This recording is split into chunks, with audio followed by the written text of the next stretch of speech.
We're back, folks. It feels like it has been a lifetime since we last did Grin Grappler because many things have happened. Contrarian Alex has been through, life-changing experiences in Las Vegas. I was there too. We've seen another WrestleMania come and go for better or worse. But we're back. Paul London, our subject this evening, is our grappler, I should say. And this is a really interesting one. I'm excited to get into it. I was excited when we concluded he will be April's grappler, and much to discuss tonight. Expert panel, as always. The Oracle of Wrestling. How are you this evening, brother?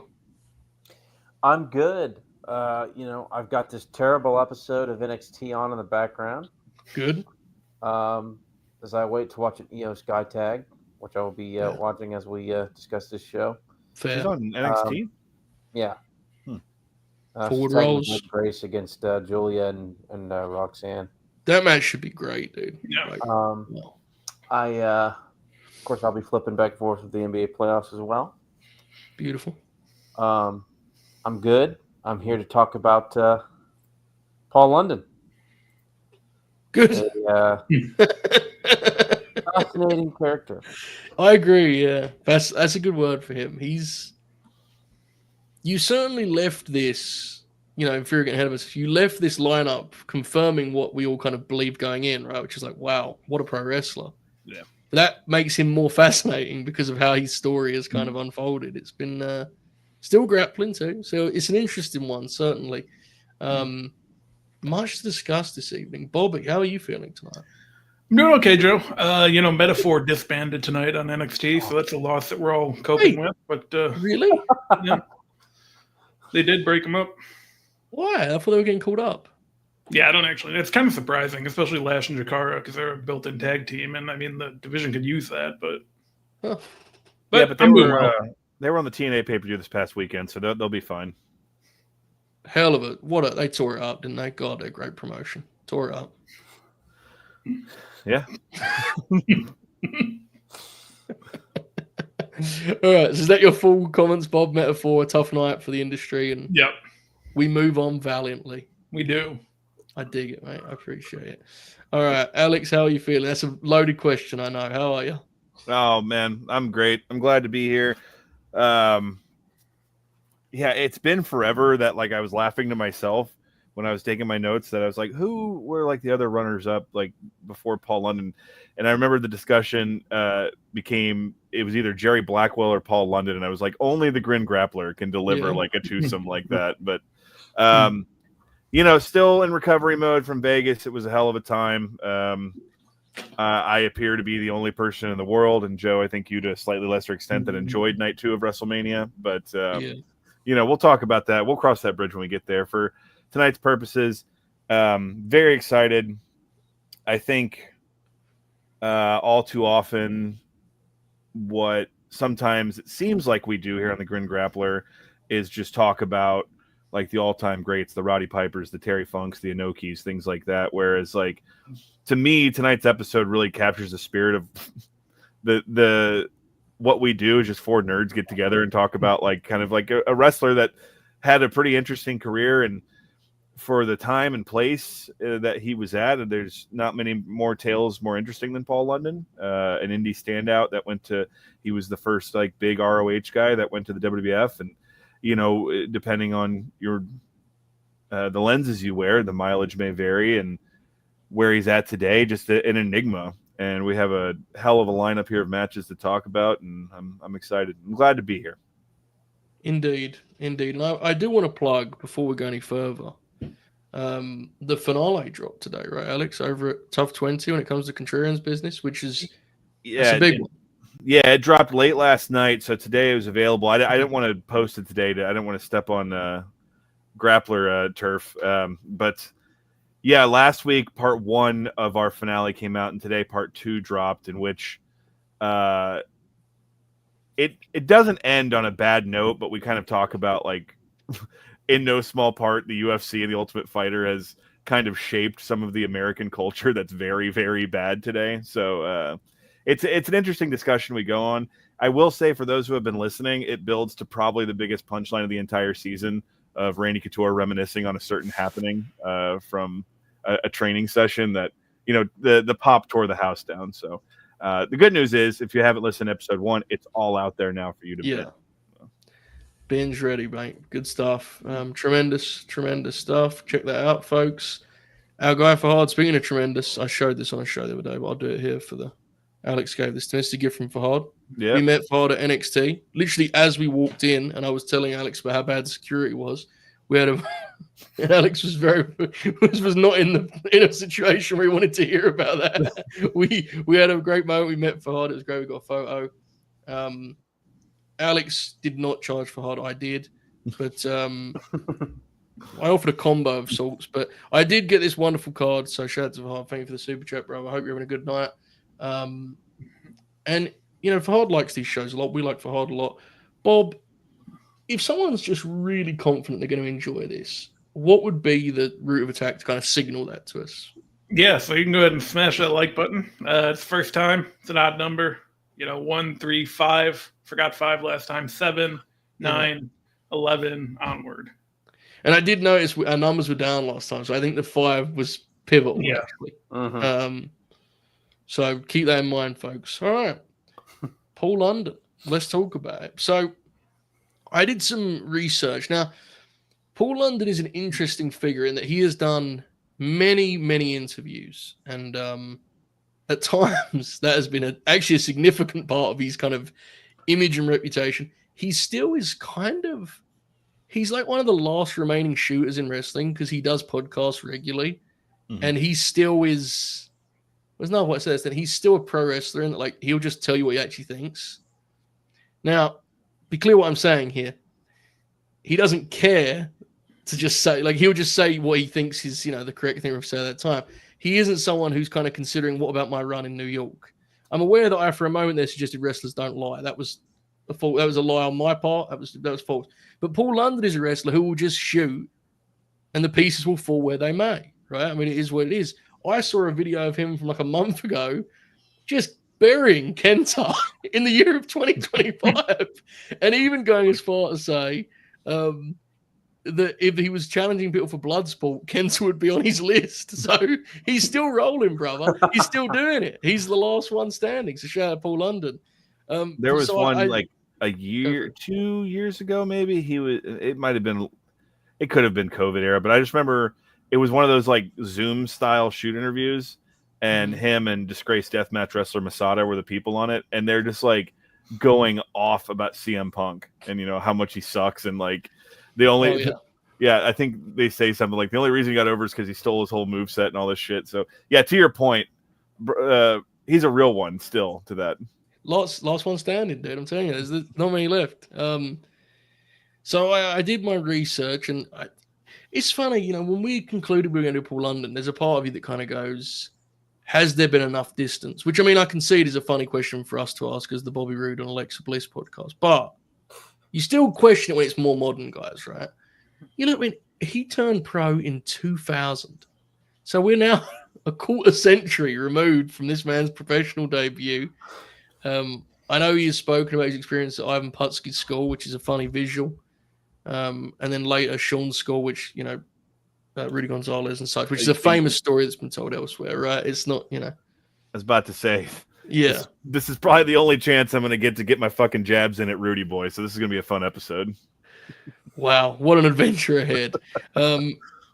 And I was just looking at his cage as early as 2002. He's doing like WWF enhancement matches. Like he does Jacked with Perry Saturn in 2002. Dude. I think I've seen that match, and Perry like drops him on his head. So Oh, I bet he does. And we see Paul land on his head quite a few times just in this in these 6 matches here. You sure have.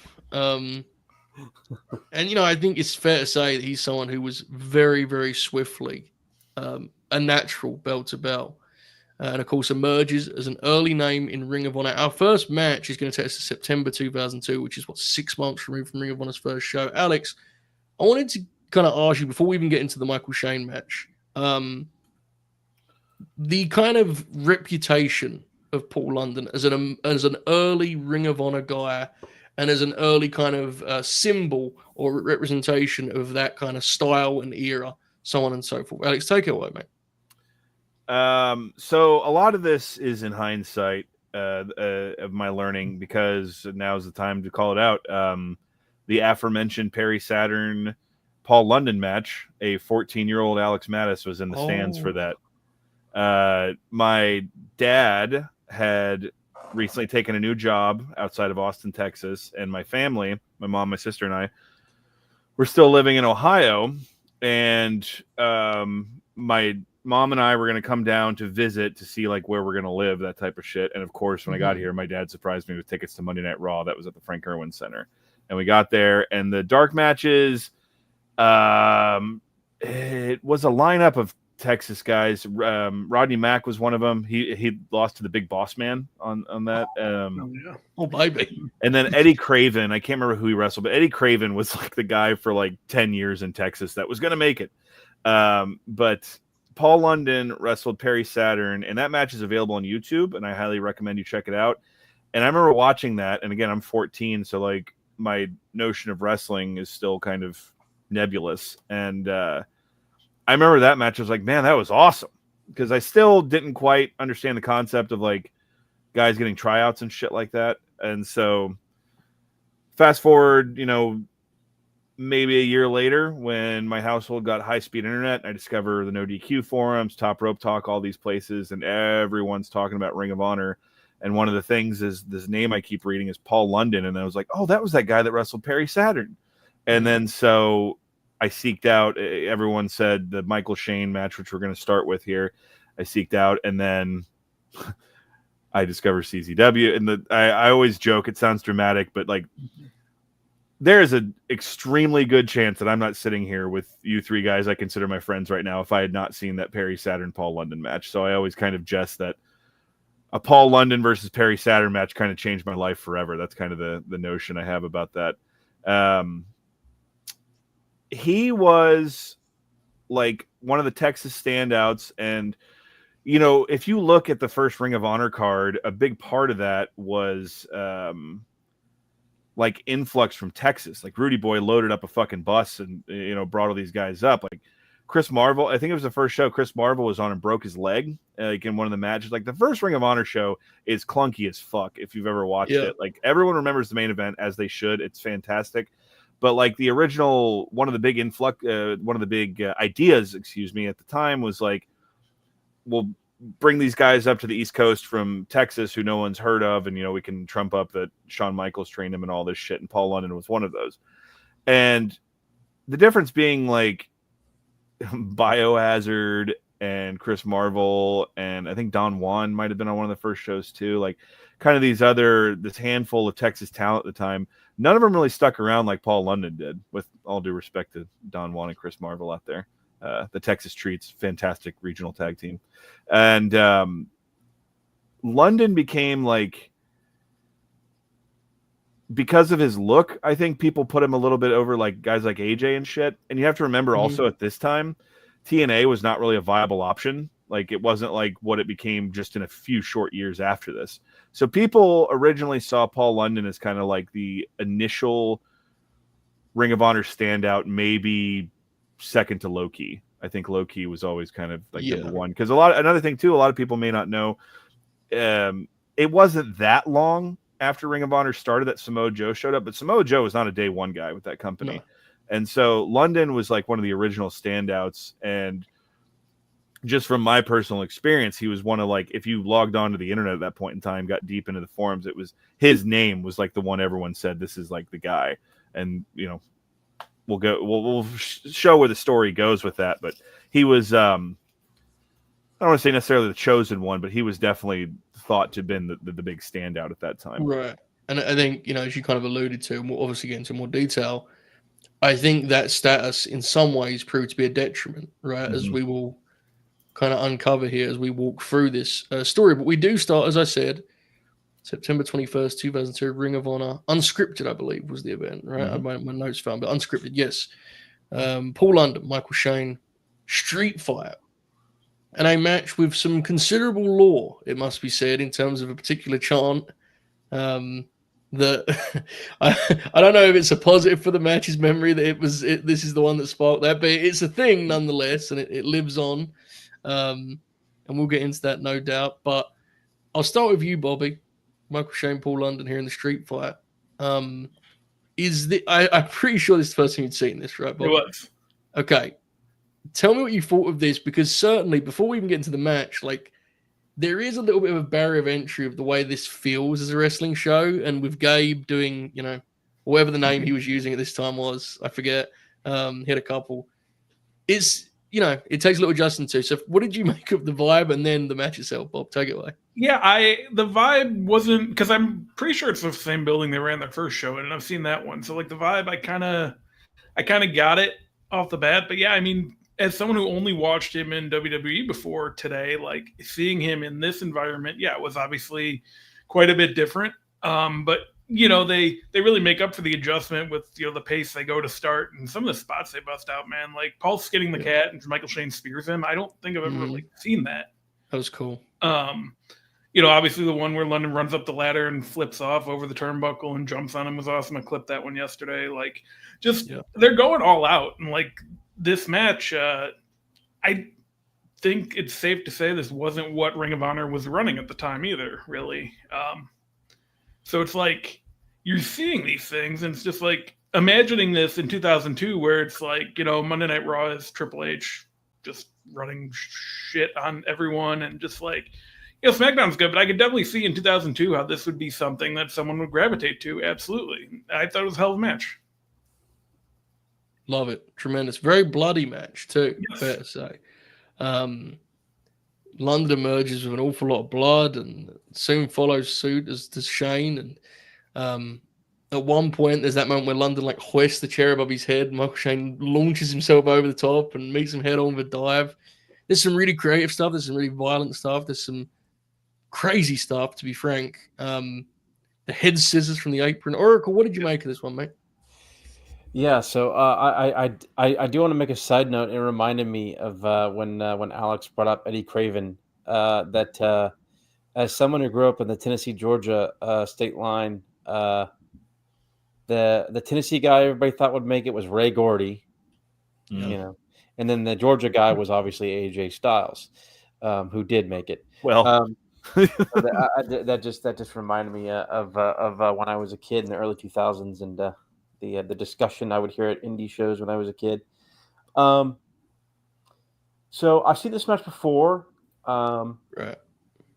many years ago now. This was, as Bobby pointed out, I believe, and I'm sure Alex can kind of confirm this. This was like the first like true big brawl in Ring of Honor, and then Joe and Loki had their like whatever match at the end of 2002, right? Mhm. That was kind of like a crazy Yeah. like About this Honor, match, right? and then Joe and Loki were like the two like first like Right. And Yeah, 'cause different flavors, definitely, right, for those two. Go for it, Alex. because like I was just gonna say, I think they hadn't even come up with the notion of the code match without honor Sure. or whatever, the fight Yeah. without honor. Mhm. This was just a street fight. yeah. But of course, Gabe, Yeah. there is no handshake to start this. I can't do a Gabe impression. I'm sorry. So the first thing that popped me about in terms of the setting of the match was the fucking like 90s backyard fence that they had as like a fucking guardrail that looked like the fence that like my neighbor's dog would crawl under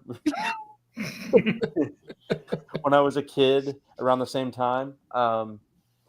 But this is a really good match. Like, early on, you can just see like the way that like London is not he's not a smooth flyer like a Ricochet or Ospreay or something like Right. that, but he's a very confident one.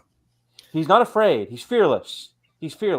Took the fucking Like, words he'll out of go my ahead mouth. and That's do one of my whatever he points on wants. here, Oracle. We're on the fucking same wavelength, man. He's Yeah. smooth but still jerky. Like Mhm. Yeah.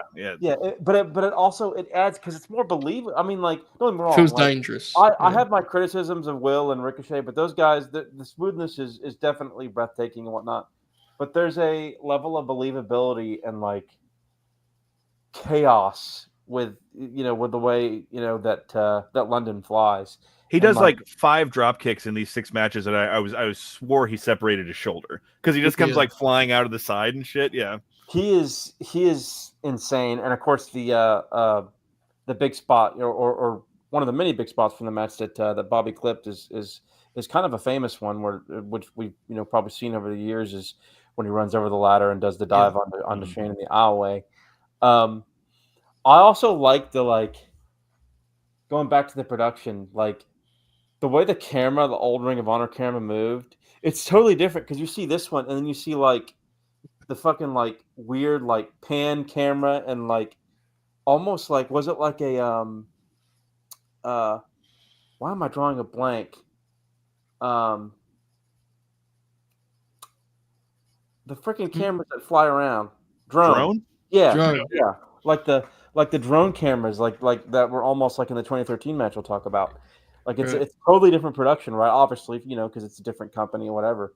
But very much, and of course, I was reminded of the ECW tapes, and then I remembered, oh yeah, and but so it reminded me of those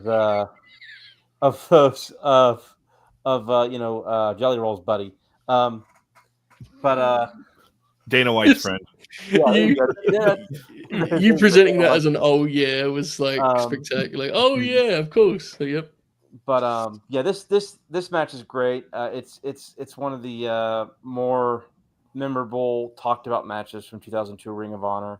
And yeah, even though I wasn't like, I would get like the WOW magazines, although WOW might have been over by that point. But I would get like the PWI and various magazines, and the matches I remember being talked about were, like the early Ring of Honor matches were the Danielson 203 falls, and then the AJ match, which we're about to talk about in terms of kind of like my early kind of exposure to Paul London.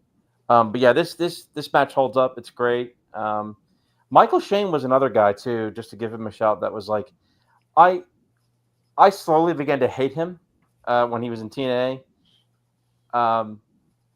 But he was kind of a guy who was definitely talked about a lot, and of course with the Shawn Michaels, connection and all that jazz. But great match, still holds up, and just I definitely wanted to point out London's like ferocity as a high flyer.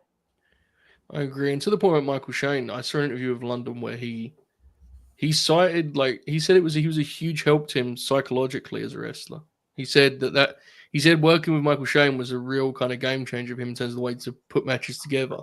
I don't know if this match would capture that, necessarily, but like I think if you think about where the big spots are placed, I think you can see it if you squint, So that's a pretty interesting note and definitely worth giving some credit to his dance partner here, Alex.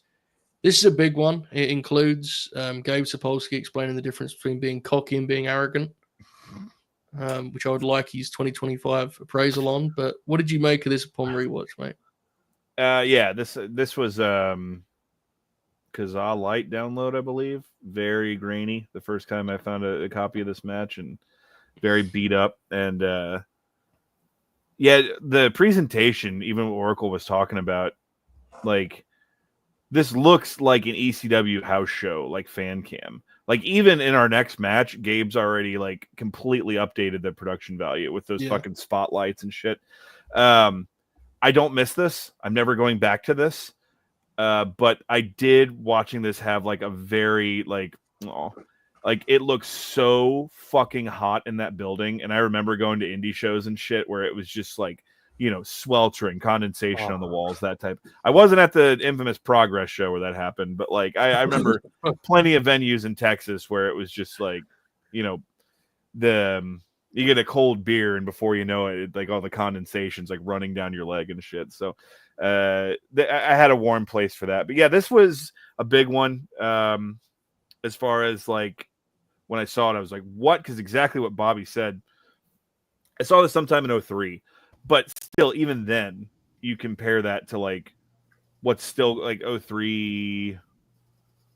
It's still Triple H running wild, pretty much. Yeah. So like a shooting star press off the ladder and that head scissors that they do, and like rewatching it now, the spear when he's trying to skin the cat, as Bobby called out, is awesome. I do have a note about the guardrail. The chair flip is really cool, and I did kind of like just laugh to myself of the point in the match where Michael Shane puts a cravat on, like they're killing each other and shit, and then he's just like, "All right, brother, we got to bring him down." The cool thing about the head scissors is it happens so fast. Like it doesn't, like there obviously is because they're professionals, but you don't see a setup for it. Basically, like Michael Shane like rolls out into place, I guess you would say, and then fucking Paul just snaps it off and throws him, and the crowd goes nuts for it. Similar to when he runs up the ladder. There's really no like.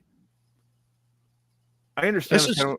It's a strength for these matches. I think that's a consistent strength across these. Even when there's 8 guys in there, the setup time is minimal by comparison of the norm, I think. And I guess that's kind of the interesting thing of like today, I think half the thing the audience lives for is the setup to be like, oh, here we go. So with this, it gives it a more organic feel. I don't know what London was going for at that one point where he just jumped in the air and then like landed on his back. Did he was supposed to get caught, maybe? Maybe. But and then later they did that spot where he like leapfrogged the ladder and got power bombed. It was like, was that supposed to be that? That was sweet, dude. Yeah, that was awesome. And then the set, I love the finish of this. Like the idea of it is all it is them hitting their finishers over and over. Like, it's not like, well, what happens is they both hit their finish and they both kick out. So they have to do the super duper version of their finish, like to try to hold the other guy down, which that's just so simple. They greatly appreciate it. And the shooting star off the ladder is fucking insane. Like there's so many things that could have gone wrong. I forgot how high up he goes. I think he's only 2 rungs away from the top, or like there's another rung and then the top. And then and the way he does it too, he kind of just like floats in time and space before he falls down. And then when they show the hard cam shot of it, you see how high up he was for that. It's fucking insane, man. And this is probably because we're never going to talk about Michael Shane again. All due respect to Michael Shane. For those of y'all who think that WWE fucks with AEW, Michael Shane had to go through, I think, 5 name changes in TNA because the WWE kept sending them cease and desists about like his name. First, they had to stop saying that he was related to Shawn Michaels. They sent a cease and desist about that. And then they just decided the name Michael Shane was too close to Shawn Michaels, so he became Michael. And then they said, I don't know if I like that either. So then he was Maverick Matt, and then eventually he became Matt Bentley, and then I think he settled into Maverick Matt Bentley. Incredible times back in the mid 2000s. For those of y'all who are old school Impact Zone folk, you'll remember the Bentley Bounce when Bentley was managed by Tracy Brooks. Was that her name? My favorite part of the act. Yeah. So for those of y'all, if you ever think that WWE is fucking with AEW a bit too much, I invite you to go back and relive some of the things they did at TNA, including trying to have them thrown off all pay-per-view providers for that. When they shot the Royal Rumble commercial, and Abyss and Tracy and Shane Douglas went to like the lot where they were recording. Oh yeah, where they gave him cookies or whatever. Yeah, really. That was a huge thing at the time. That was a big deal. It's so stupid. I remember when they showed that clip on pay-per-view, it cuts to Dusty in the ring, and the crowd's chanting TNA, and Dusty goes, "Let him hear him up north, Daddy. Let him hear me." I mean, somewhere in Minnesota, there's an old fella watching this who's going, waiting to hear about what they did to the AWA, But I had the idea for the NWO. Same guy. There you go.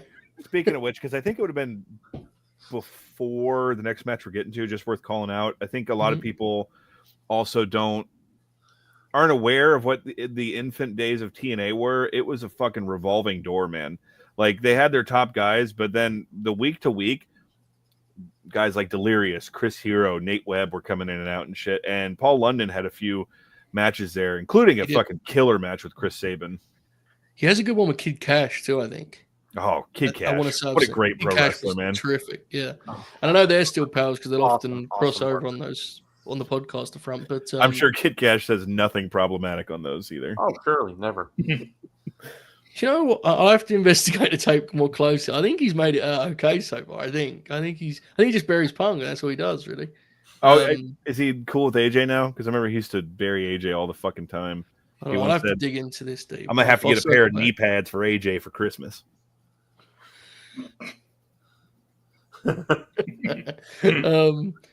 We'll circle back, folks. Stay tuned for Kid Cash shooting a few Grappler Kid Cash. I think Kid Cash was awesome, but he was great. Yeah, he was tremendous. But yeah, that was wonderful, by the way. Just all of that was what a collection of things that was that we learned, that we were reminded of, all of the above. I don't even know where to go from there. It is worth noting that Gabe Sapolsky references the Rockers versus Rose and Summers in the midst of this match. And he is so proud of himself that he goes afterwards. How many people got that reference? And I thought, all 4 people that will be on the Grin Grappler. We got you. 23 years later, we got you. I am going to establish now a challenge. This is nothing to do with Paul London, but it's a good time to talk about. I love early Ring of Honor. And at one point in my fandom, the most wrestling I watched was early Ring of Honor. Like I'd rewatch stuff. Something has happened to me in recent years, and I've been genuinely like dealing with this internally, and I'm just going to bring it to the Grin Grappler stage here. This is not a reflection of Paul London and Michael Shane, especially not a reflection of the next match. The way these crowds receive wrestling,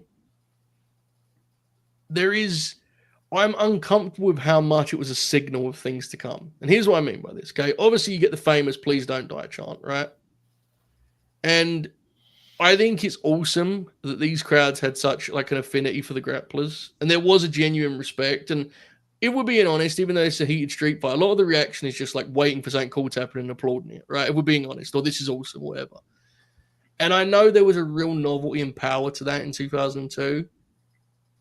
I have to be honest, though, for whatever reason, in the last couple of years, it's such a signal of a sign of things to come to me that it has an effect on the way I watch these matches. You know, like I hear these crowds differently now, because to me, it's like, this is now kind of the norm in big arenas. Crowds do this. Like they just like, they watch it and they clap, or they say, "This is awesome." They say, "Please don't die." It's very performance. And that certainly isn't a reflection of the way that London and Shane work their match. And even more so, I would argue, or at least equally, the next match. Alex, am I making sense here?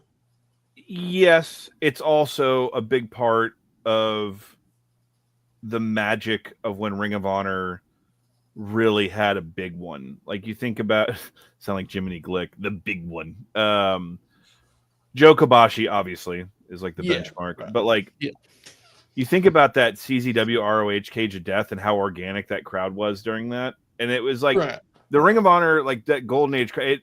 They're Joe, your next experiment needs to be watching this era of CZW. Just people, everything that happens, just sitting. And we should know it's important. There are obviously, as you're mentioning now, there are many exceptions to the rule. Right? Yeah, like the idea of Ring of Honor is so like it kind of bleeds into our next match because it's one of my first notes.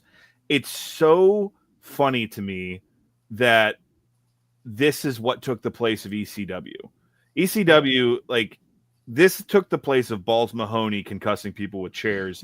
It's Paul London and AJ Styles jockeying for position for 10 minutes in a match. And, you know, the crowd, like that whole idea. And that's you're right in that the crowd felt like they had to play a role in it. And especially at that point in time when Triple H is doing his 20-minute promos, you do fucking 6 arm ringers and shit. People are going to be like losing their minds in the crowd.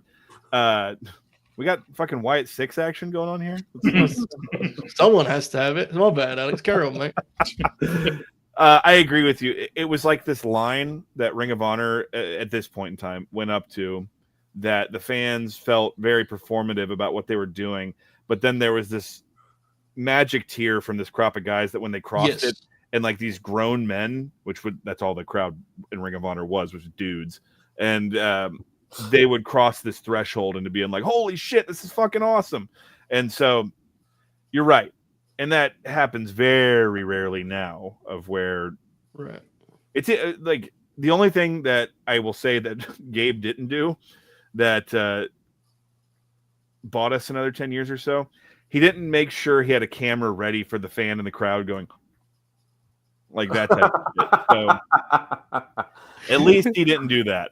Maybe he should. It might help the DVD sales, but I think you're right, and I want to be clear. What I'm talking, like, I'm not. That isn't really a criticism of Ring of Honor so much as like what would become the norm as a result of that trend. You know, so what happened was the Ring of Honor crowd. It was like the ECW thing of,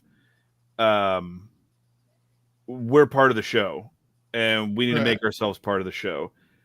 That goes so far. What the biggest problem was when the WWE told their audience that they're part of the show, and like now little kids think they need to perform a certain way or whatnot. Because the whole thing with like the Ring of Honor crowd, especially this time, fucking assholes, dude. Like if you went to that show and tried to, wore like a fucking Heidenreich t-shirt or some shit, these guys would just like talk mad shit to you and stuff. Like they were fucking dicks. But it was like, and the ECW crowd was very similar that way. Of just like, no, this is our thing. This is our joke. You're not allowed in. You're not part of the club. Yeah. And now, the WWE, after the Daniel Bryan thing, is like, you have a voice. You tell us what to do. And now, especially with everything they fucking do, is like the crowd reaction. I can see exactly what the string you're tugging at of how this led to like this, Bob O'Neill tweets about Chris Benoit, the first domino, and then the big domino is Jordan Grace wins the NXT title. Like, that's. And as I was saying, it's a reaction. Meanwhile, Roxanne is stomping at Jordan Grace in the corner here. ECW was a reaction to the industry being too cartoonish, right? And Ring of Honor was reactions like the hardcore fan just wanted some damn wrestling by that point, right? Wrestling was so shtick heavy, and so it's just the way things evolve and change. But it's something that I thought I'd bring, and I think it sparked an interesting conversation. Obviously, again, as you mentioned, I want to stress it one last time. Ring of Honor proves many an outlier to that, many exceptions to that. And I also don't, I'm not blaming Gabe Sapolsky for that. I just think he's done far worse things. Yeah, probably doing some, as we speak, probably, right? God only knows what he's got planned for Evolve. I hear Tim Thatcher's going to be on NXT next week, so he's not doing all bad things. Hold on. The real NXT? Yeah, there's a battle royal for the #1 contendership next week, and Thatcher's in the graphic. He better win it, dude. Obafemi versus Timothy Thatcher would be incredible. Oh, man. I'd break out the baby oil for that one, man. The CW are sweating bullets right now, aren't they? Let's be honest. That Simpsons joke. What happened? Did a lightning bolt hit the transmitter? That's what I thought too. just terrified. The hot streak is no more. All right, I love it. All right, let's move forward here. So you mentioned Alex, 2003. He does do some TNA. He does 0-1 too in 2003. Yeah. So there's some crazy 0-1 shit you can find from that era when like Steve Corino was the king over there, but like AJ Styles and Loki are wrestling on the undercard. Fucking nuts, dude. Absolutely insane. Our next match takes us to Ring of Honor Night of the Grudges. It is Paul London against a little known fella. I think Logan Paul may have wrestled him. AJ Styles. June 14th, 2003. 22 years ago. Now, I was trying to remember, and Gabe did help me a little bit explaining his thorough booking. Alex, what was the Amazing Red thing with this where like AJ picked... I was trying to remember this. Do you remember the setup for this like fully? Because I have pieces of it. AJ and Red were like the tag champions, right?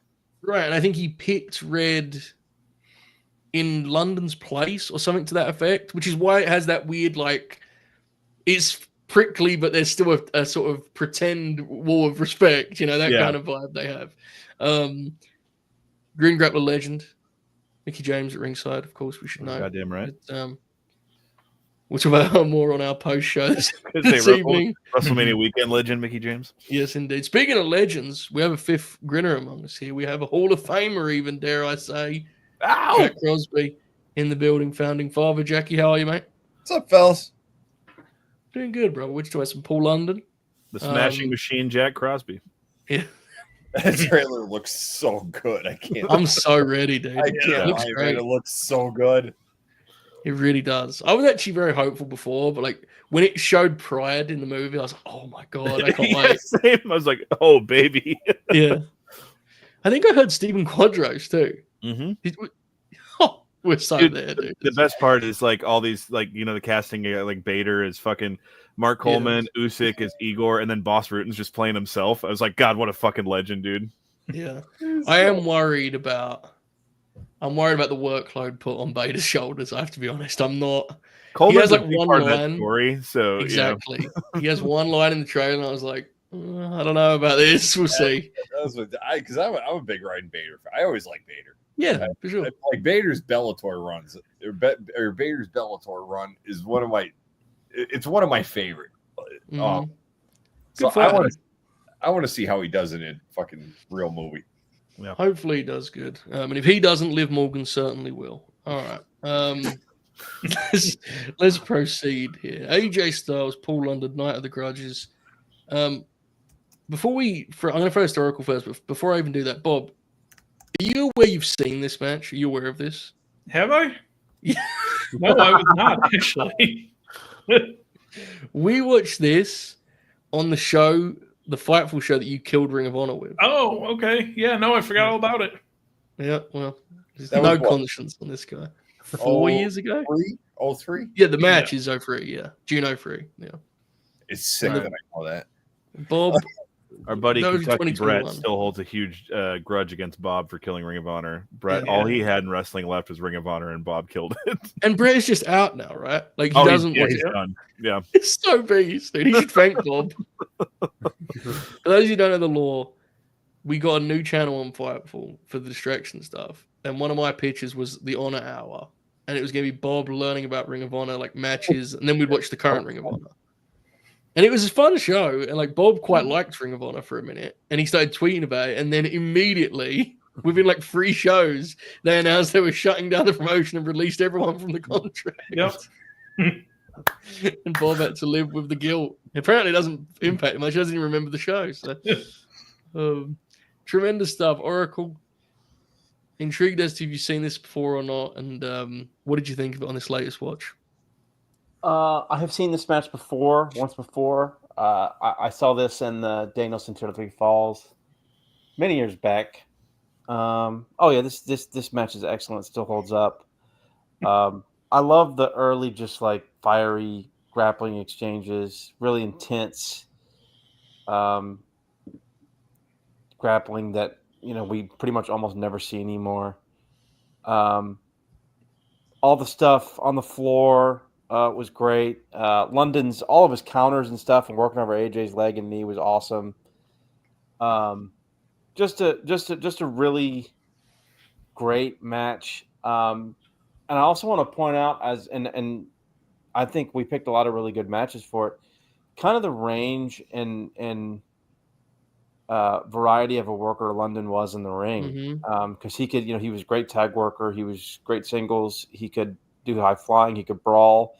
And he could have a straight wrestling match and just work various different styles. And you would, because of his most well-known period being sort of a high flyer in the cruiserweight division and then in the tag team division, people don't really see that he had as much range as he does, but he really does have a lot of abilities, and this is a really good match to highlight because he could go and throw strikes and I mean he and AJ were going toe to toe here with some of the strikes. My God, the spot that I yelled at.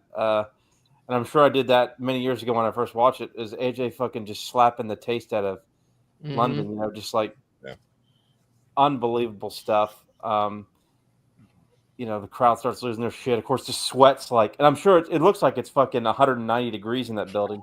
Sweat flying off of them when in June. But just an awesome match. Great performance from both guys. I'm also reminded of Uncle Alan's agility and ability to move, which was unbelievably remarkable in 2003. Unfortunately, the ankle injury did him no favors. Yeah. He's still fine, but it just the age is beginning to show this year. And still, you watch him here and realize he kept that up until like fucking 2017. It's very impressive. It's because you remember extremely impressive. The age gets everybody eventually. So I mean, right. I remember when Brian Alvarez used to review his matches and be like, he's not about walk in 10 years, Yeah. He lasted a lot longer than Eddie Wright, to be honest. But I mean, you're spot on. I agree with everything you said. And like the biggest note about this match is this isn't a case of London like being AJ's equal, I've always thought he's like the better half of this match. And I don't say that lightly, you know. I just think that speaks to how great he was at this time. Yeah. They're right there with one another, you know, at the very least. Alex, what did you make of this on your latest watch, mate? Good shit, man. It's what I talked about, London being like an early standout, and this is something we'll definitely circle back to at the end. But that's like the most intriguing part of his story was like, you know, this is around the time too he had the famed 2 out of 3 falls match with Danielson that kind of just was on the chopping block for this. It was like 50 minutes, you know, let's do the AJ match instead. But like, this guy was up there with the people we had like regard as the greatest in the industry and the greatest of the last 25 years today. I just said it a few minutes ago, but it's not lost on me, and it's not funny that 3 years prior to this, 2 years prior to this, like what the crowd was popping for was fucking Balls Mahoney blowing fireballs, Sandman, Steve Corino bleeding like crazy. And these guys spend the first fucking 7 minutes of the match just working like test of strength and sit outs and shit. And the crowd's just like, let's fucking go, baby. Like they're so fucking happy about it. I love it. Grin, Grappler, great. Mickey James already mentioned. This should not be surprising to anybody. This is the type of shit that I live for. When AJ in the first 10 minutes of the match goes for the Styles Clash, Paul London is frantically trying to find a way out. Like he like a gun is to his head, and he's trying to figure out a way to get away from it. Something we definitely don't see anymore. At one point, AJ Styles does a Bryan Danielson low Shirai style missile drop kick where he takes a flat back off of it. And you know, AJ does a lot of impressive things. I think that was one of the things early. He was like, I'm not going to keep doing this. And for some reason, or I said, my note says for some reason, but then I figured it out. There's a box of Special K that London gives AJ a drop toe hold onto. Did y'all see this? No. Okay. So when when he gives him the drop toe hold on the outside, the camera's far away, but he gave him a drop toe hold onto a box of Special K, the cereal. And I was trying to figure out why that was. And as I'm reading it out loud, I just realized Special K. For those of y'all who are not familiar with Special K, it was or group, like I guess, a super stable of like anywhere from 5 to 20 people at any time. Oh, see, I thought you were talking about the group all along. Oh no, I'm sorry. It was an actual box of Special K. I was like, wait, okay, right, literally a box. Okay, my bad. Lenny Leonard's favorite cereal, and Abyss was in Special K also. Just putting it out there before he moved over to the embassy. A move. I don't think he did this past 2003. I'd like get bricked up every time he does it. That one-armed swinging neck breaker AJ Styles would do.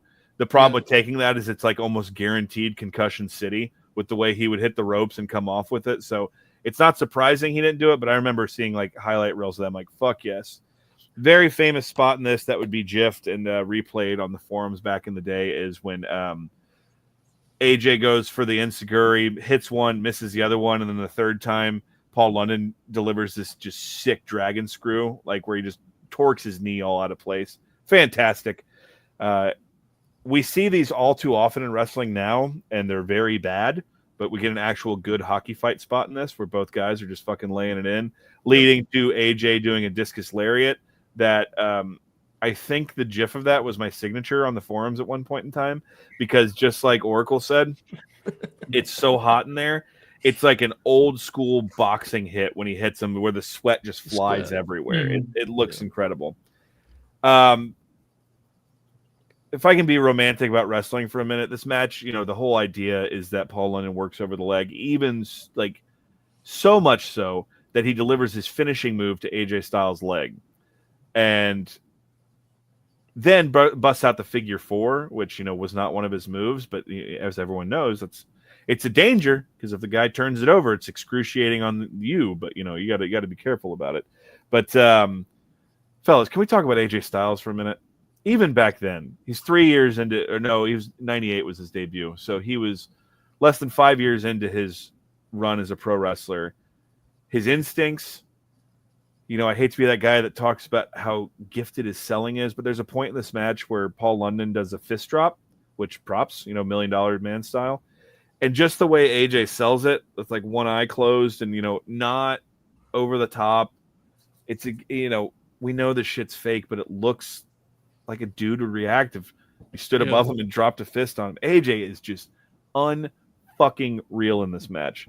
And Paul London stands right there with him. There's a bit of a stumble there towards the end as they go into the closing sequence. But I love that pretty much up until he got to the WWF, the Styles Clash is one of the most protected moves in wrestling. Because when he hits it on London here, he has to like roll away for 30 seconds, because his legs hurt. And then Paul London can kick out of it. But that move, that put everybody away. No one kicked out of that shit. Maybe Joe. I assume Joe did. But it was most feared in Japan when he worked in the injuries into the law. Remember that? Yeah. When he, yeah. Was it Yoshi Tatsu who broke his neck? Tatsu, and he got the gentleman in the UK that his name's escaping me, and he became part, and then he started doing that variation. Remember what he would do? He would just drop to his knees. He would just dump the guy on the head, which was pretty sweet too. Yeah. Do you remember? This is a deep cut. That match where Chris Sabin put him in a triangle choke, and so he did the one-armed version of it. AJ Styles is an amazing wrestler. Pretty good hand. We go to the ending here, and it's one of those things of the double pin, but it makes sense because AJ Styles hits a devastating German suplex. And what do you need to do to pin off that? You need a really solid bridge, but he can't bridge because his leg's injured. The crowd was kind of bittersweet at the end because they wanted the Jerry Lynn RVD 5 more minutes thing. But this is masterful, warts and all, because there are a few stumbles in it. But dude, this, again, watching this in 2003 when fucking Goldberg's wearing a wig on Raw and shit, and you see this, you're like, holy fuck, man. That's it gets taken for granted by modern fans, and I'm not faulting them for that because history's written by the winners, that type of shit. But the idea that you get your AEW wrestling on TV every week to counteract, if you don't like WWE, you had to try to find this shit. And when you watch this back in the day, I've always said that when I discovered Ring of Honor and to a lesser extent CZW, it was like seeing colors I had never seen before in my life. And this is a great example of that. Alex, I make that point. I've made that point more than once to Joe and Bob about it's great that you guys are been able to catch up on this and see what it, but to see it in real time was just mind-boggling. Because you and I are on the same wavelength where we saw this shit live, the rise of Ring of Honor in 2002 to 2003, and it was a culture shock, but in a good way, because you said, Goldberg wearing wigs on Raw and shit, Triple H's Reign of Terror and stuff. But then you were able to get this, and you're like, holy fuck! This was a whole different. And again, and back to another thing Alex said, and just 2 years prior, ECW, Sandman, Balls Mahoney, shit like that, and then this got dropped into our laps, and we're like, oh shit! Well, this is really good. And you even think about going back to the production style, because 2003 WrestleMania 19, that's one of the best looking WrestleManias ever. And a great example is this WrestleMania weekend, that Janela's Spring Break, what good indie wrestling now is. You take that for what it's worth, but it looks like $1 million. They have a high definition broadcast shooting from the Pearl at the Palms and shit, and it looks amazing. And then you watch this, and like you said, there's this fucking spotlight bleeding into all these shots. So you kind of have to not that's going to make a difference. You would watch it and kind of try to tilt your head to see what was going on. And it looks hot as shit in there. And there's these fans that it looks like they go on forever because it's poorly lit. It was, I hate to sound like an old fucker, but it was just a different thing. It was a different time, man. Yeah. It's, even beyond the setting and the wrestling culture, two fellas that are as you said, less than 5 years in and 3 years in, having a match of this caliber is. I don't know if we've had any recent examples of that, to be completely honest with you. And I'm not saying that to disparage today's guys. There's a lot of great wrestlers today, but I don't know, man. It's kind of crazy, right? It's because it isn't just. There's the creativity and the innovation with the high spots, but psychologically, as you mentioned, this is razor. This is really sharp. So. Very, very impressive match. Bob, obviously it made a great impression on you the first time. Was it as impactful on the rewatch, Bobby? It was. I thought it ruled. Oracle and Alex covered a lot of my notes, but just they start with such a pace and intensity, and they don't let up. And I think that ruled quite a bit. I love the finish, just based on like Alex was saying, the story they told in the match. Just really worked for me. Yeah, the AJ I think is one of the best wrestlers ever at like conveying tension and aggression in just simple wrestling. Yes. Like just a lockup, AJ can portray to you a real rage inside of him, right? A real anger. I think Tape Machine says AJ Styles is at his best when he appears to be really mad, Yep. And he can be mad at anything, liberals, the guy he's wrestling, the booker, all of the above. Dude. As long as he's mad, it's money, and you think you get that here, which is tremendous stuff. The match is fucking awesome. I think it's like a Ring of Honor classic. I saw today when I was looking. Researching for this on the Cage Match. This is a top 10 AJ Styles match on Cage Match, which, considering the fame of some of his matches, says a lot about how people view this, right? But I think I have an issue with that. Honestly, it's great. If you haven't seen it, folks, please do check it out. Okay, so before we get to any other call outs from this time, Alex, he signs around really around the time the match we just watched, right? It's like right there. Yeah, summer of 2003, because his big send-off was the first Death Before Dishonor, where he wrestled Joe for the title, and that was June, July. Yeah. Right, so we're right there. And he will debut on TV in October, I believe, doing something with Brock Lesnar, I believe. Yes. So we'll get to, obviously, there will be in a moment. Before we do, any other matches to call out from this first independent run, I think the obvious ones are the aforementioned extended 2 out 3 falls match with Dragon. It is right. We have that, and there's the key triple threat with AJ that is spectacular, also. Which was one of only 2 Ring of Honor shows they tried to run at the. I can't remember the real name of the building, the House of Hardcore. That balcony building. They did. They did that angle where was it Homicide's family jumped the rail or some shit? That was.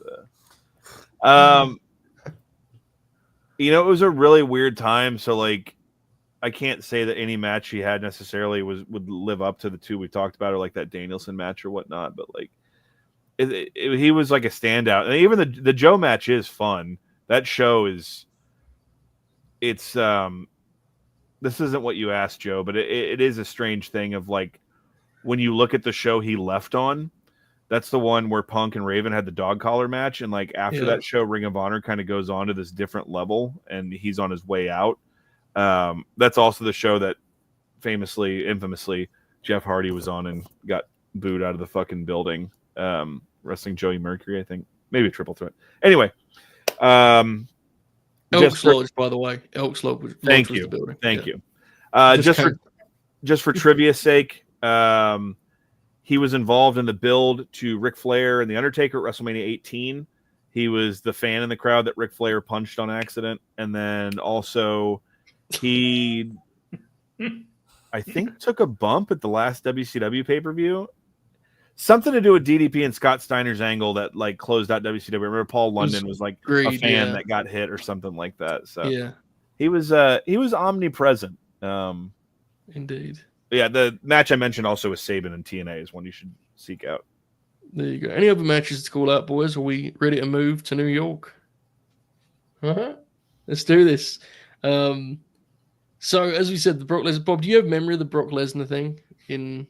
I think it's October 2003. Yeah, I'm pretty sure it just was a jobber match.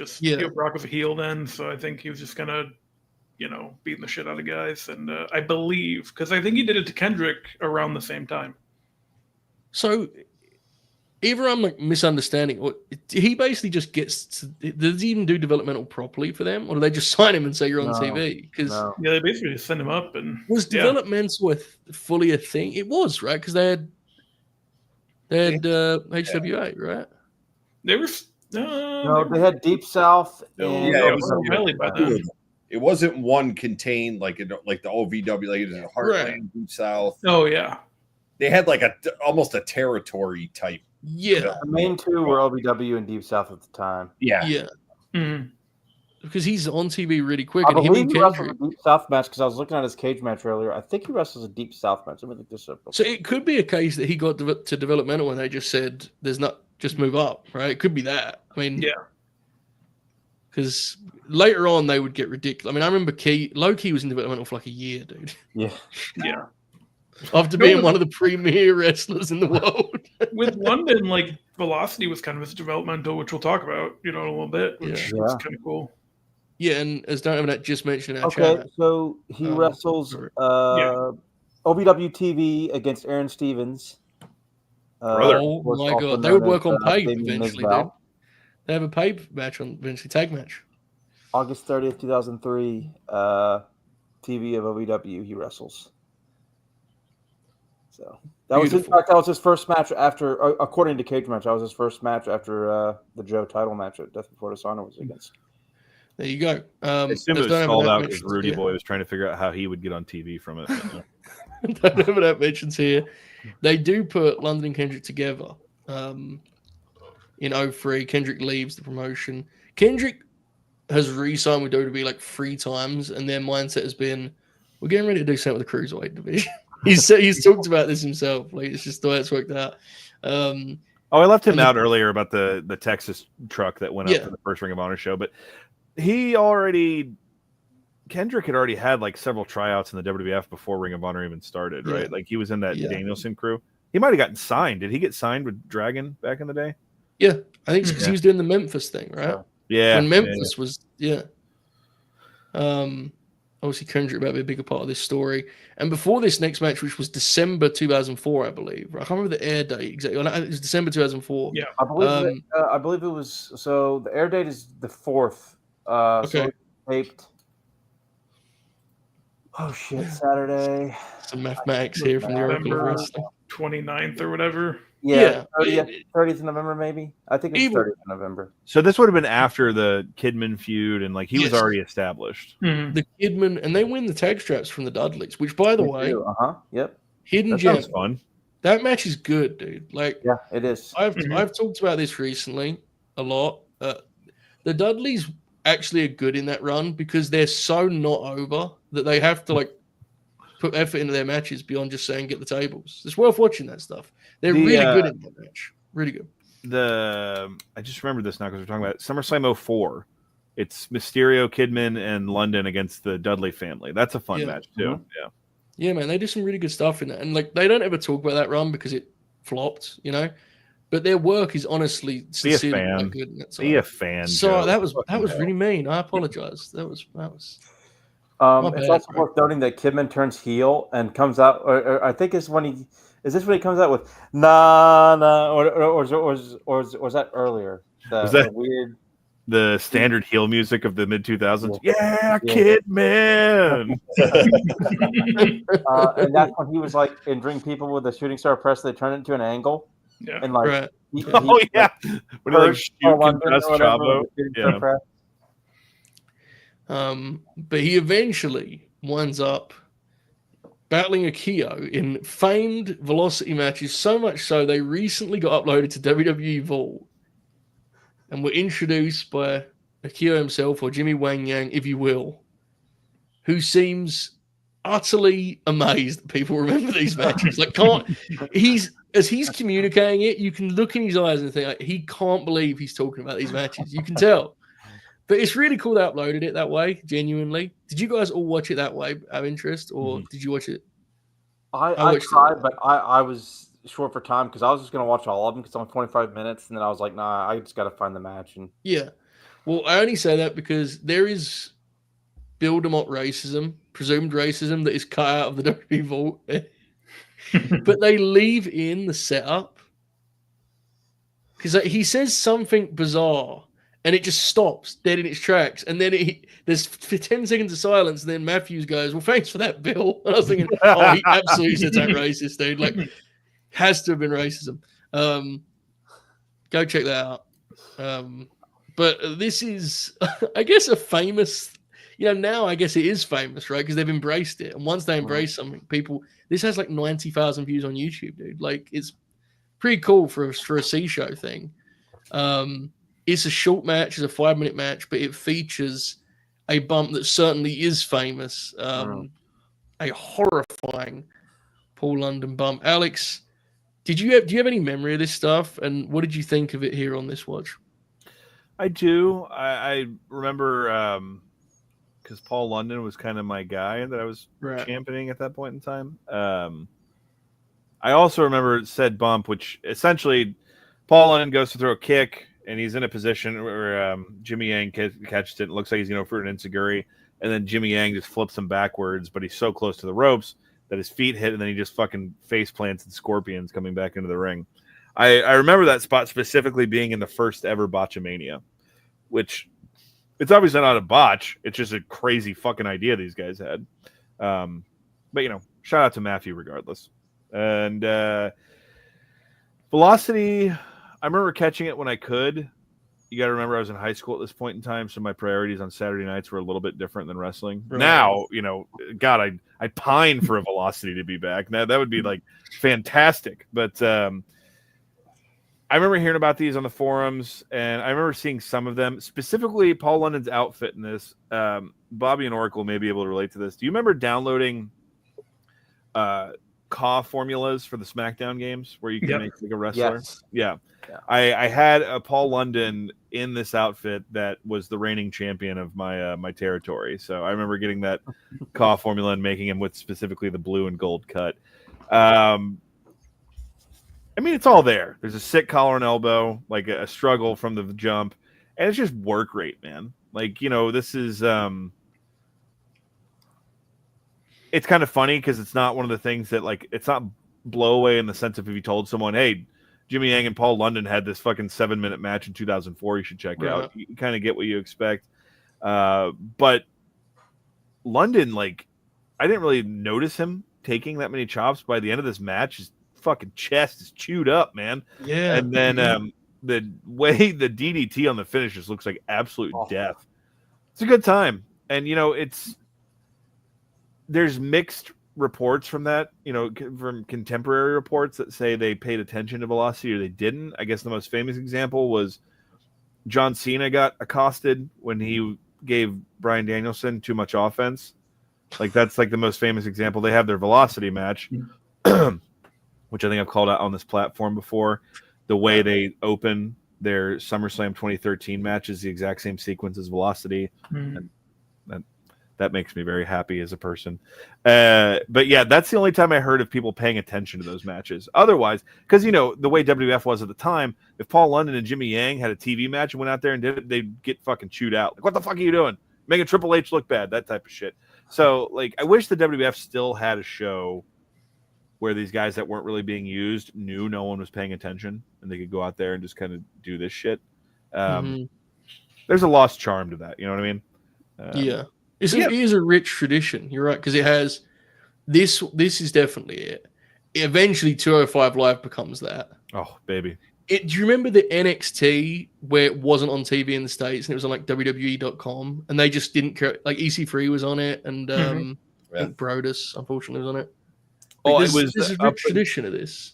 From what I recall, it was up until it was the Cesaro Sami Zayn series that were like got notoriety, and so they were like. They got on TV or on Hulu and then on the network, and then people started paying attention. It was like, whoa, you got too much dip on your chip there, buddy. But it a rich tradition's right. For those who know the legacy of Stevie Night Heat, that's how little they paid attention to their ski shows back in the day. This is a blast. Bill DeMont is a piece of shit.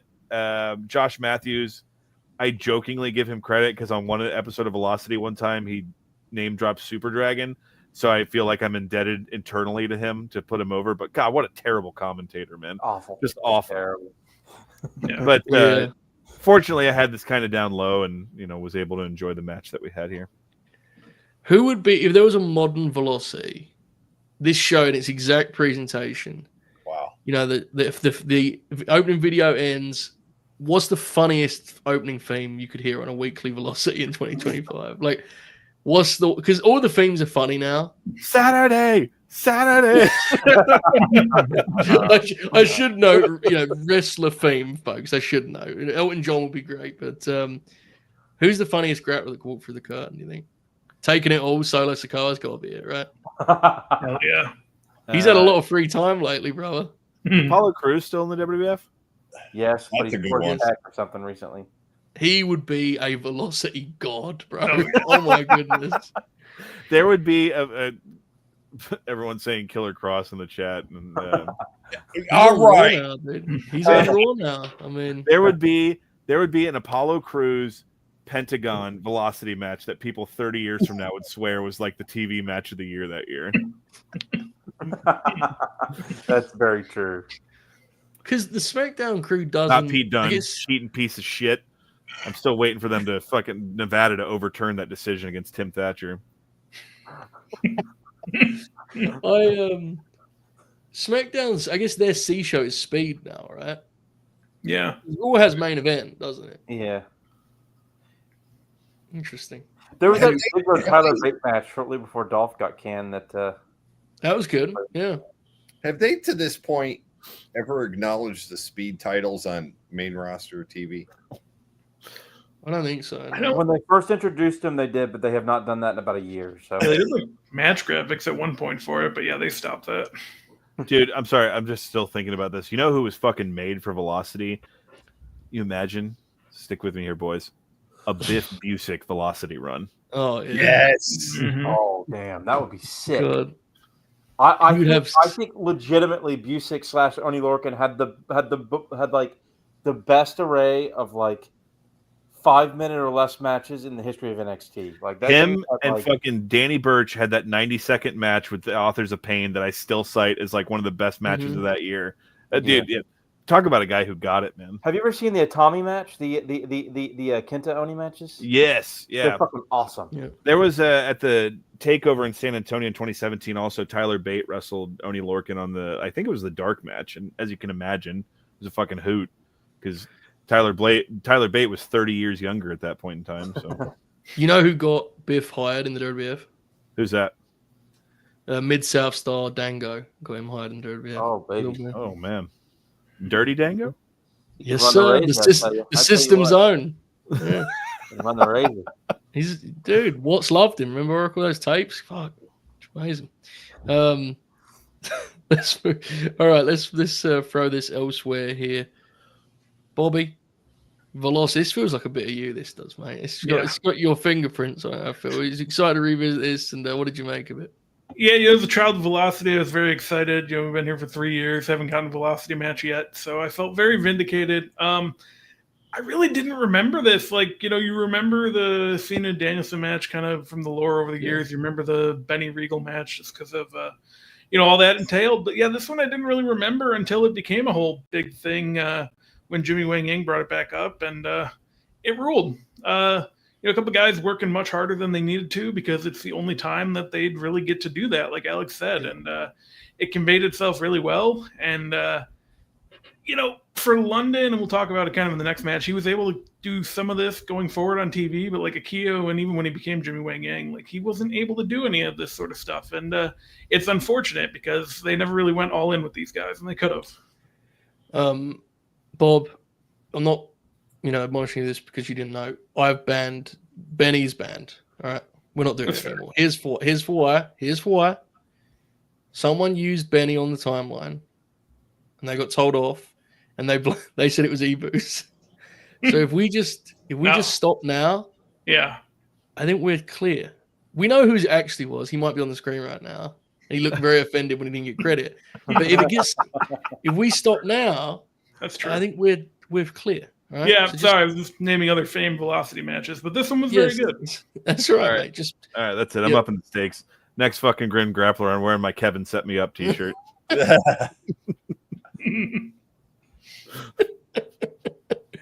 All right, well, whatever works. Oracle, what do you think of this Akio Paul London match? I was also a child of Velocity. One of the great things Bobby's ever done. I would come home from watching some of the wonderful Southern Indies that I would attend all around the region, and catch Velocity followed by Confidential when I was a kid, because I never went to bed when I was supposed to. So I would be up all night watching Velocity and Confidential. And of course, Velocity always had the cruiserweights on there doing cool shit and crazy stuff and doing it in an amount of time that wasn't overkill or like, it was just there. Just, not a lot of people were watching, as Alex has pointed out, so they were just doing crazy shit. I have seen. I didn't get the time to watch all the matches in order again. I've seen this whole series before. There's one match that has that goes 12 minutes. That's really good. Mm-hmm. That's probably the best of the series. That might be February of 2005? Maybe so, yeah. Or somewhere around there, sometime in early 2005. But this is kind of the most famous because of the London bump here. This is a really fast-paced match. They just go balls to the wall and kind of, again shows London's range of being able to work a really fun and exciting 5-minute sprint and get a lot in there and still make it feel like a complete match, even in just 6 or 7 minutes. That's a gift and a talent that can't be taught. You have to learn it. And, I say you have to, it can't be, taught in a day. You have to really learn it. And, we don't see that stuff anymore. We don't see that as often. And to go off into another tangent, it's kind of why, understandably, it's good for the talent to not have to travel all around the world or whatever and all over the country, 350 days a year, which is insane.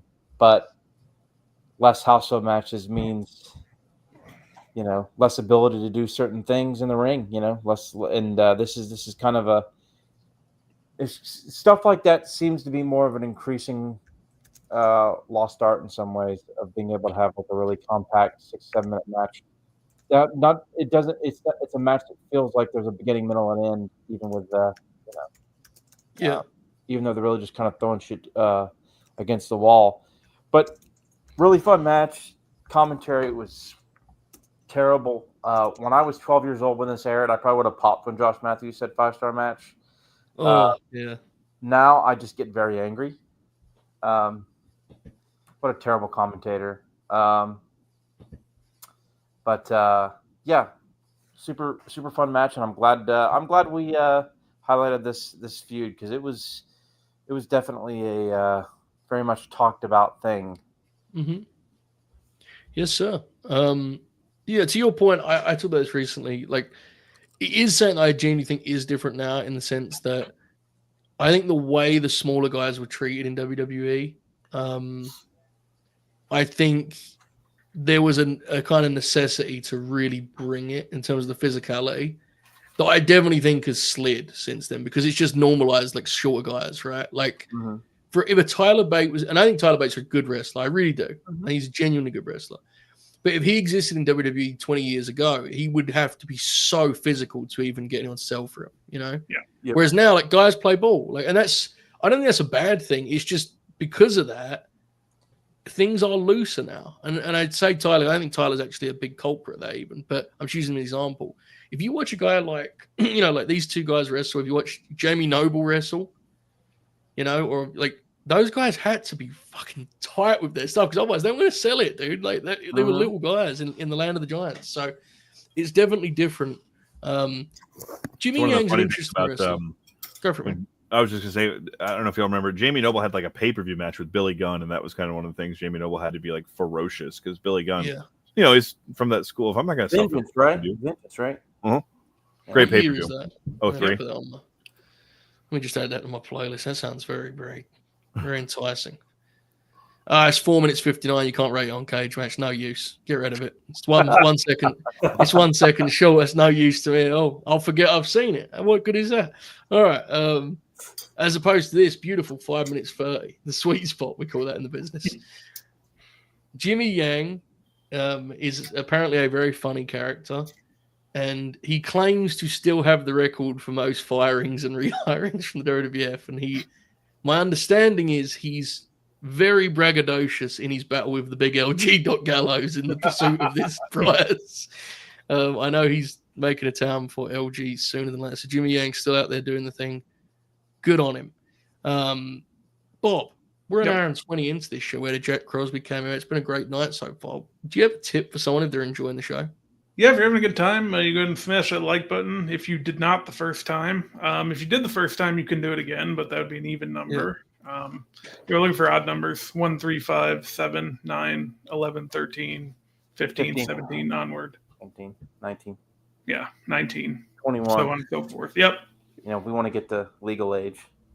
So yeah. Yes. 25. True. Yes. Good call. 9. All right, let's move on here. So this is December 2004. So it's late 05, I believe. No, yes, late 05 they team up. That's correct, isn't it? I'm doubting myself. Yes, that's correct. They work with Eminem. Yeah, and they work with Eminem, right? Got to call out the Rumble 05 spot. One of the most famous things he did in the WWF. Yes, great call. Yeah, which he got heat for, right? Mm-hmm. Because it was apparently like Pat Patterson loved it, but everyone else was. And by everyone else, I assume Triple H. You're taken away from the match. Well, I think the quote is like Michael Hayes. I think the quote was, "It was good. It was too good." Fuck off, dude. Fuck them. Fuck that whole system, man. That's. I truly, and I say this with full awareness of the ground it covers. From a wrestling culture point of view, I say wrestling because beyond that culture, I think it's always going to be a 0, or below ground. But wrestling culture, they've never been worse than the Ruthless Aggression era, dude. Like they thought they'd won a legitimate war. They were like, Taker was out there. Bro, doing revolting. JBL and Bob Holly were his fucking soldiers and shit out there. Yeah. Denny. Oops, my bad. Benoit, yeah. Damn Ebu. The thing, like, my Facebook timeline specifically, like when I scroll through like video reels and shit, will from time to time have like those clips from the Undertaker's podcast, and I'll be like, man, this seems interesting, and he seems to be having fun. Like, maybe I'll check this out. And then every once in a while, I'll come across one where he talks about Wrestler Court like it was a fucking real thing. I'm like, go fuck yourself, you fucking mark. And so, no pun intended. But yeah, this era. Look, he's about to get into the most prosperous run of his WWF career. So now's the time to kind of bring it up. The idea of they signed him because he was the big guy from the Indies. And they signed him not knowing what to do with him. Now, did they Shane Douglas him? No. They didn't they didn't intentionally try to tank him, but they also just were like, all right, people are talking about him, so we're going to take him, and then we'll just see what happens. Right. Sign of things to come. Well, it's a lot different now in the sense of just like we want to bench people. I'm sorry, Nick, not bench people, but I assume with Paul, it's hard to say if they ever have good intentions. They rarely do. But you have to assume, too, they signed him because he had a lot of hype, and then they saw him and were like, you're not 6'6". What are we going to do with you? Yeah. We got fucking Luther Reigns and Gene Snitsky over here. Yeah. I don't know, man. Can you pretend to be... never mind. No Muhammad Hassan jokes. I'll move on. You mentioned The Undertaker, so it's imperative that I mention this because I mentioned it on every show I've done this week. There's a new bit on Talking Shop in which Gallows drunkenly records voicemails pretending to be professional wrestling stars. And he's done multiple now as The Undertaker, in which one of them he says, quote, "My name is Mark Calloway. I spent 30 years moonlighting as The Undertaker." And I'm still laughing about that, just being the phrase. We also, look, we've pulled the Band-Aid off on this. I'm just going to do this now. Serious question, and I know this sounds like I'm joking. Oh, baby, here we go. Were London and Kendrick the first guys that confronted the reality that Chris Benoit was always fucking nuts? Genuine question, because when that shoot interview dropped, I think they may have been the first guys that went in a direction that suggested that to be the case. Am I wrong, Alex? I don't know. Dude, that shoot interview is so fucking money. And you broke it down here. So I'm going to get into it now. Okay. I'm fucking covered in pistachios over here. All right. So they're talking about in the interview the kid from that 80s show. Oh fuck! What was his name? Was Boner in the show? Growing Pains. Yeah. And there's a part where Kendrick's like, Boner died. Like they were talking because I guess the actor who played him had recently died, which that meant it would have been filmed around February of 2010. And then the interviewer goes, "Well, I guess this is a bad time to ask about Chris Benoit then." And then they both like burst out laughing. And London, in one of my favorite deliveries ever, you know, he's got like a fucking Heineken or something in his hand, and he just goes, "I like the guy." But they talk about, yeah, exactly. And I'm not going to get into the details because some of the shit they share is pretty fucking horrifying. Of like, you know, traveling on the road with him. The funniest of it, like actually funny and not just like fucking weird, is they talk about going to fucking like Bob Evans or some shit with him and Bob Holly, and they're all ordering, and you know, Chris Benoit orders fucking 30 egg whites and 6 chicken breasts, and then it gets to Brian Kendrick and he orders the, you know, the Grand Slam breakfast with extra flapjacks, and the waitress goes to write it down, and Chris Benoit grabs her hand and just says he'll have what I'm having. You know, they tell the story that way. They were also in addition, like for those who don't know what we're talking about, because I don't want to get into it because it is kind of disturbing. They tell some stories about dealing with Chris Benoit that's like, what the fuck is wrong with this guy, man? Right. And they address, like Joe said, they address it head on, but they're also really funny. So the interview. So your memory of it is comedic, but like the reason I asked was because even though it felt like a usual Grin Grappler, but the reason I asked was the way they painted a picture of the culture in WWE was like transformative at the time. Yes, because, and also like not just and the hard one. I just wanted to say, like, Kendrick, they went so hard. We're being real. Kendrick very obviously like regretted it. He said he regretted it in the next one they did, which upset people very much. But like, there's a reason there's never been a shoot interview like that ever again. Like, they tear apart the culture, not just individuals. Go for it, Alex. I was just gonna say, yeah, and also like they talk about how weird Triple H is, and not just the typical "fuck Triple H, you held me back" kind of way. Like there's, you know, London tells in that interview the infamous story of the video game marketing of how any image could not show Triple H in a weakened position, and also he has that story in there about how Triple H was so obsessed with how people liking Rob Van Dam, like he would just watch from afar, like people like the wrestlers interact with Rob Van Dam, and he could never figure out why everyone liked him and shit. And just, you know, they talk like literally the picture he paints is like Triple H around the corner peering and like watching RVD interact with the boys. Fucking loser. Yeah, that's it. And it's just like we're saying, it goes beyond just that idea of saying fuck this dude. Like they kept the receipts, as the kids say, you know. Yeah, this is a great. I thought I was mentally ill. Good God Almighty, Jesus Christ, these guys are troubled. Ben puts it perfectly. They were funny about it. If you read the transcript, he's absolutely like the stories they're telling are not funny. But if you've seen it, you'll get why we're being silly about it. I also want to call out this from Young Blake from earlier. It's been a member for 8 months, which is every time I see it, it's popping me. August we started LNG Gold Boys. 8 months. It was like just yesterday we were in the launch party, and then I remember all the shows I've done, and it does not feel like yesterday. He says after London had his Crimson Mask match with Kidman, which we'll talk about, we'll call out, I'm sure. And almost made the cut for this until I made an executive decision. I thought it was yes, I was very mad. He got a website promo said to be the best of 2005 according to Reddit, but it's lost media apparently. So I saw he said earlier he was looking for this desperately. Apparently this is lost now, this promo, because the links to it have all fallen. So Olympus has fallen. Indeed. Did you ever end up checking this out, Joe, or no? The match? No, I did not. No, it's amazing. London. I was just really mad about the Chavo thing.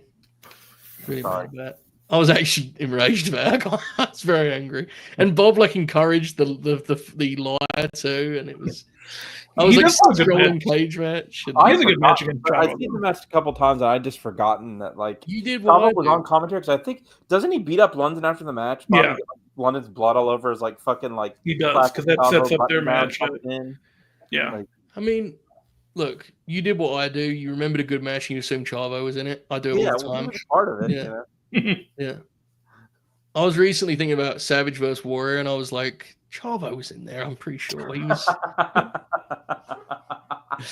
Thank you, Young Blue. Appreciate it, bro. I hope you enjoyed the grins over the past 8. Oh my God. Does he have a lot of figure representation, Alex? Oh, shit. I don't believe so. Alex is muted. We can't You're hear muted, him. bud. I'm sure he's given a very insightful answer. Thank God. Yeah, I forgot I had this until I was peering around. But yeah, this is Jax. I think it was from a 2-pack with Kendrick. But aside from that, I don't know how many figures he had. That Ruthless Aggression era, as I'm sure any fan of the major figure wrestling podcast can attest to, like everyone got figures during that. Like it's almost tantamount to like the Attitude Era of everyone getting figures.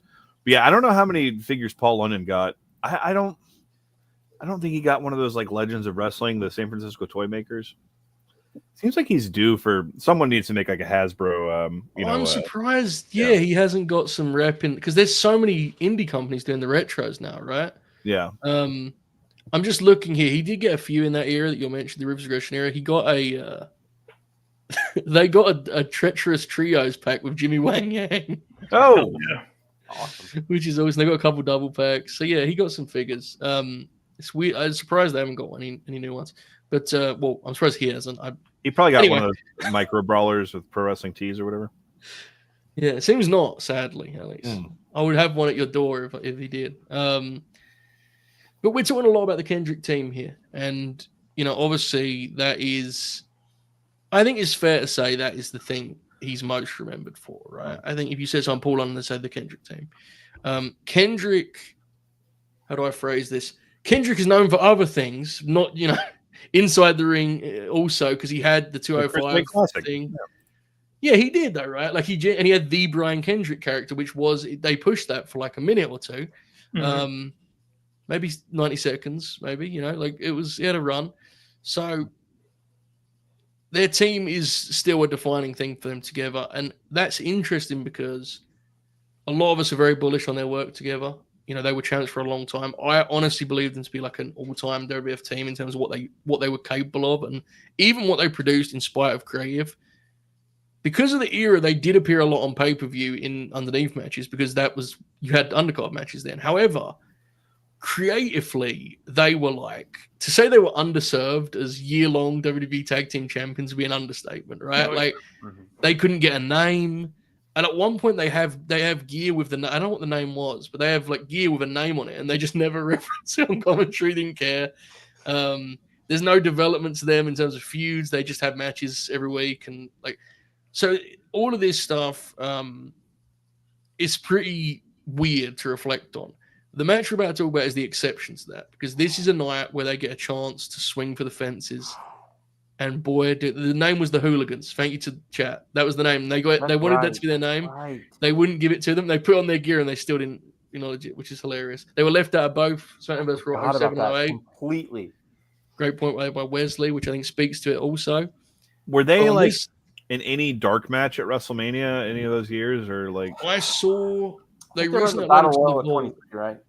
Yeah, and they recently went to the Vault all of the dark matches that they have from recent years, from the last 20 years, I should say. And I saw them come out as lumberjacks, I think, for what was the match where Flair and it was Rick and Carlito versus Chavo and Shane Helms. Shane Helms. Or Greg. Yeah, Gregory Helms, yeah. I think that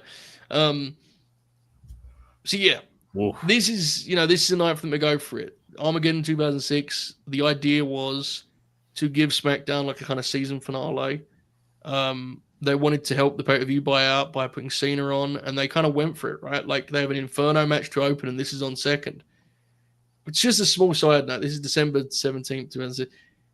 I was howling thinking about how mad I'd be, modern Joe Burt watching this, because I would have thought I was getting a Steve Regal tag match, and they'd have fucking threw ladders at me, and I'd have been if we were doing a Grin along, I would have been so angry about this. I couldn't help but laugh at the thought of it.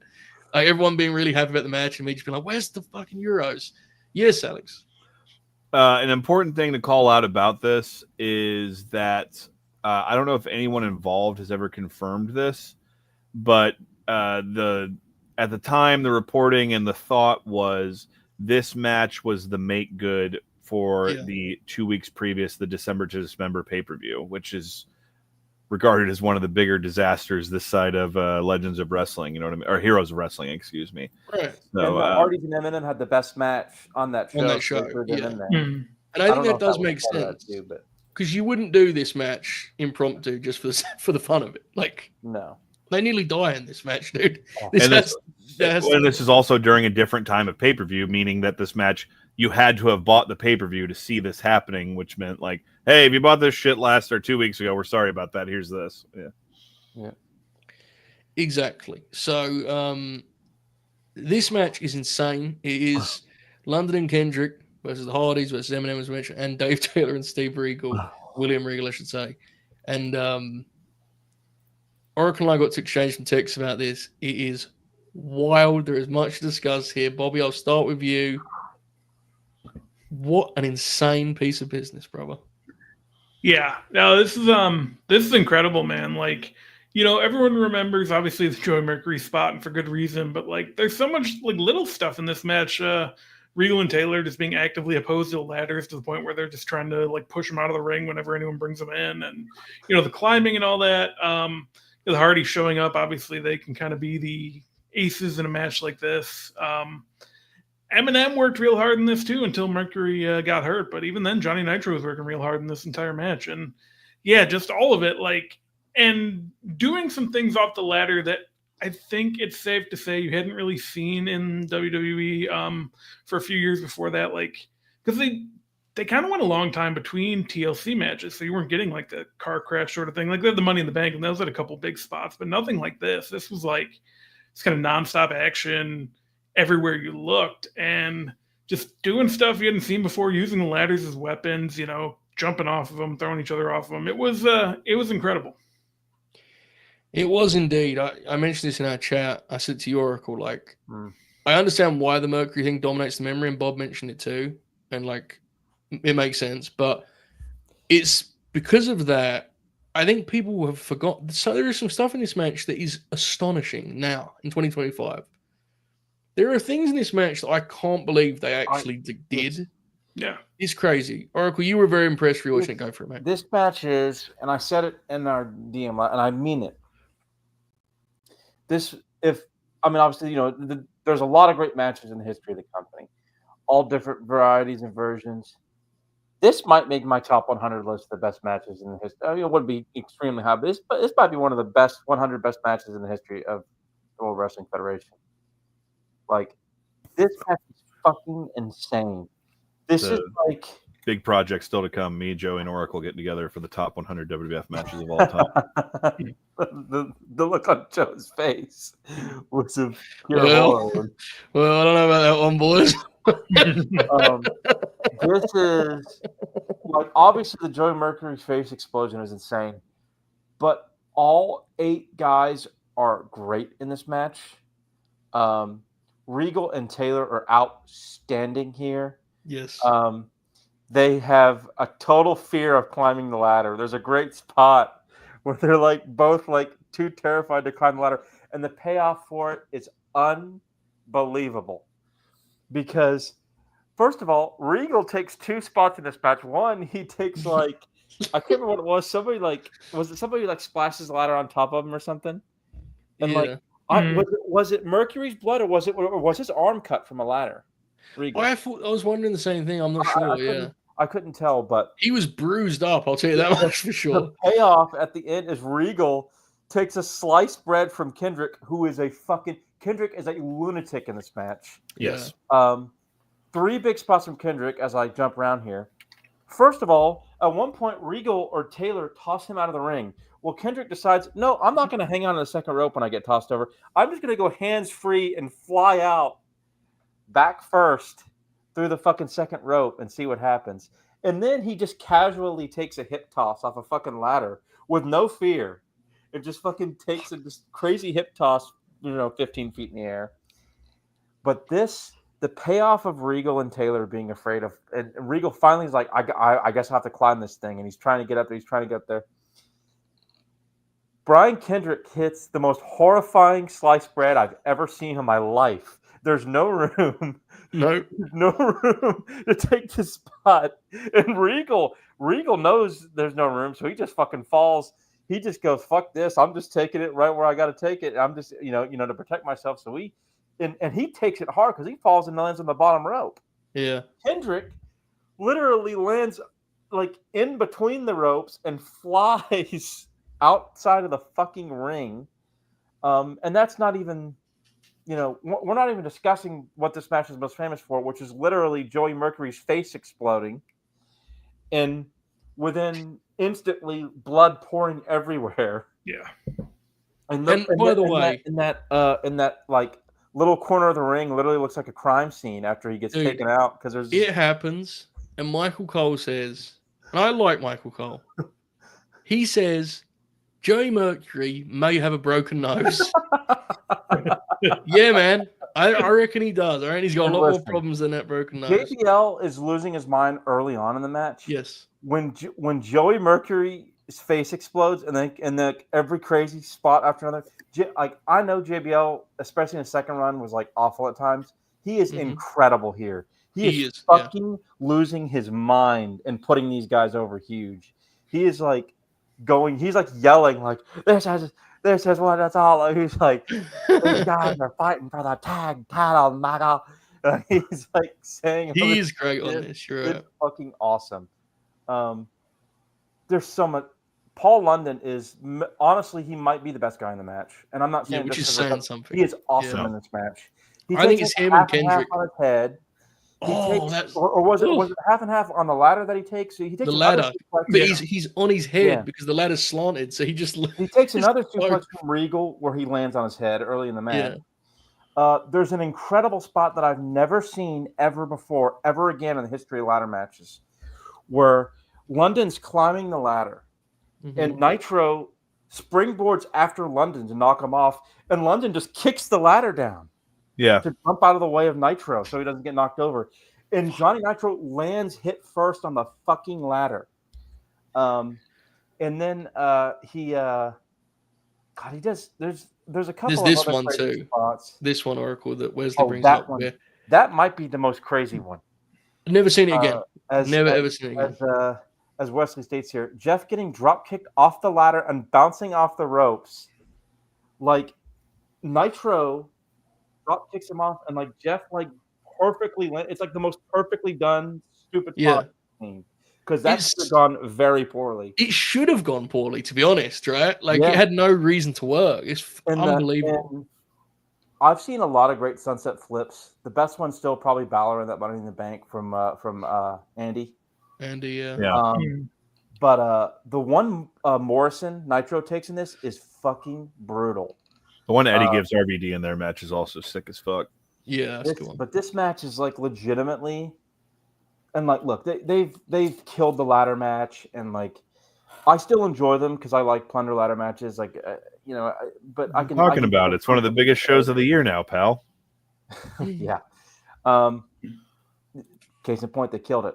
But like this shit holds up and then some. This match is fucking incredible.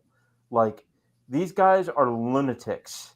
London and Kendrick were a great tag team, and this was a great match to highlight. And like all these guys are nuts. And of course, Regal and Taylor were the smart ones, hiding and not taking uppercuts. But they still had the great payoff with Regal having to fucking. Take that sliced bread at the end. Dave Taylor said, "Fuck this! I ain't climbing a goddamn ladder."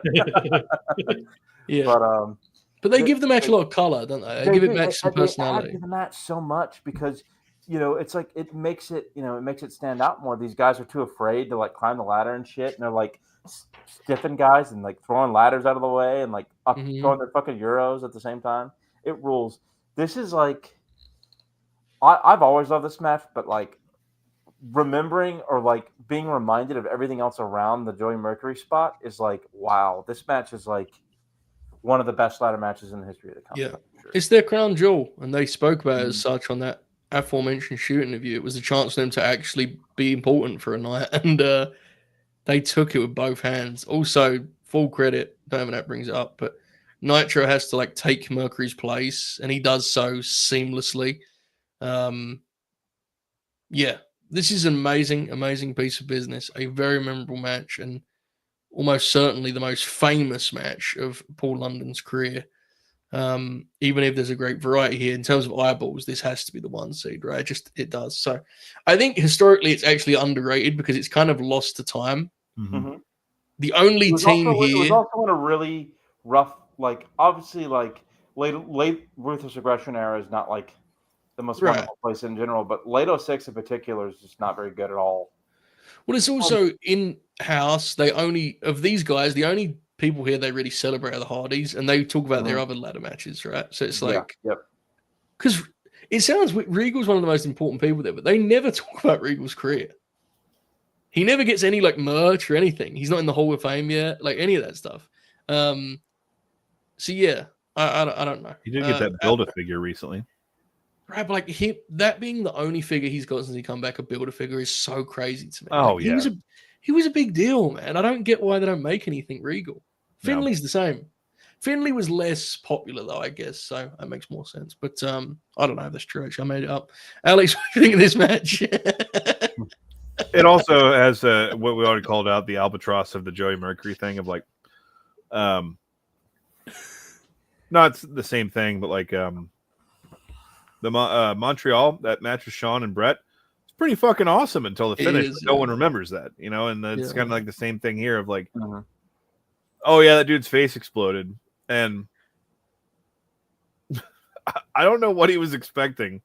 Seen this match 2 or 3 times now and watching it. I watched it, several hours ago in preparation for this.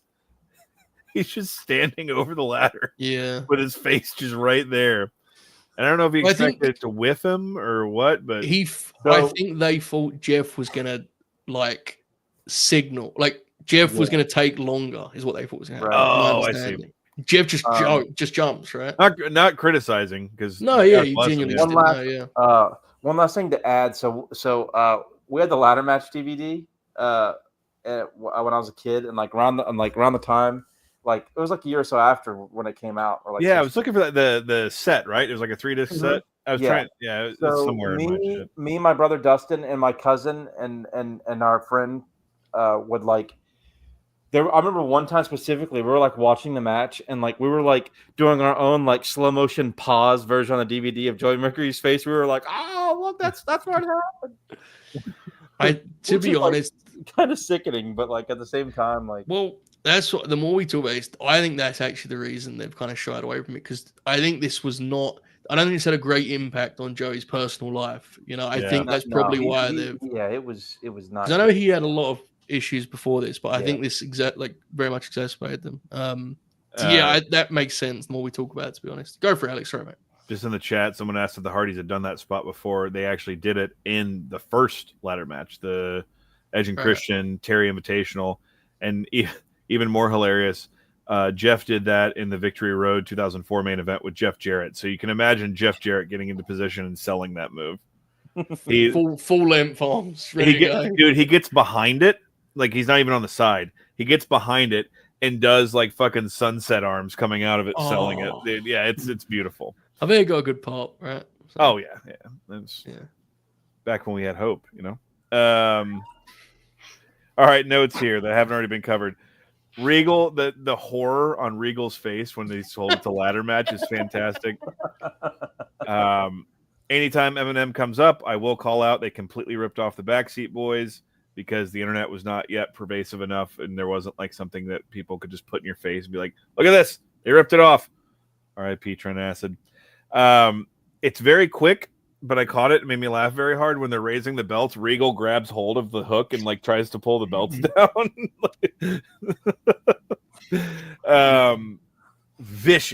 Vicious double stomp from Brian Kendrick. I believe it's Matt Hardy who's on the ladder, and Paul London holds it like parallel to the mat, and then fucking Kendrick comes off with a double stomp.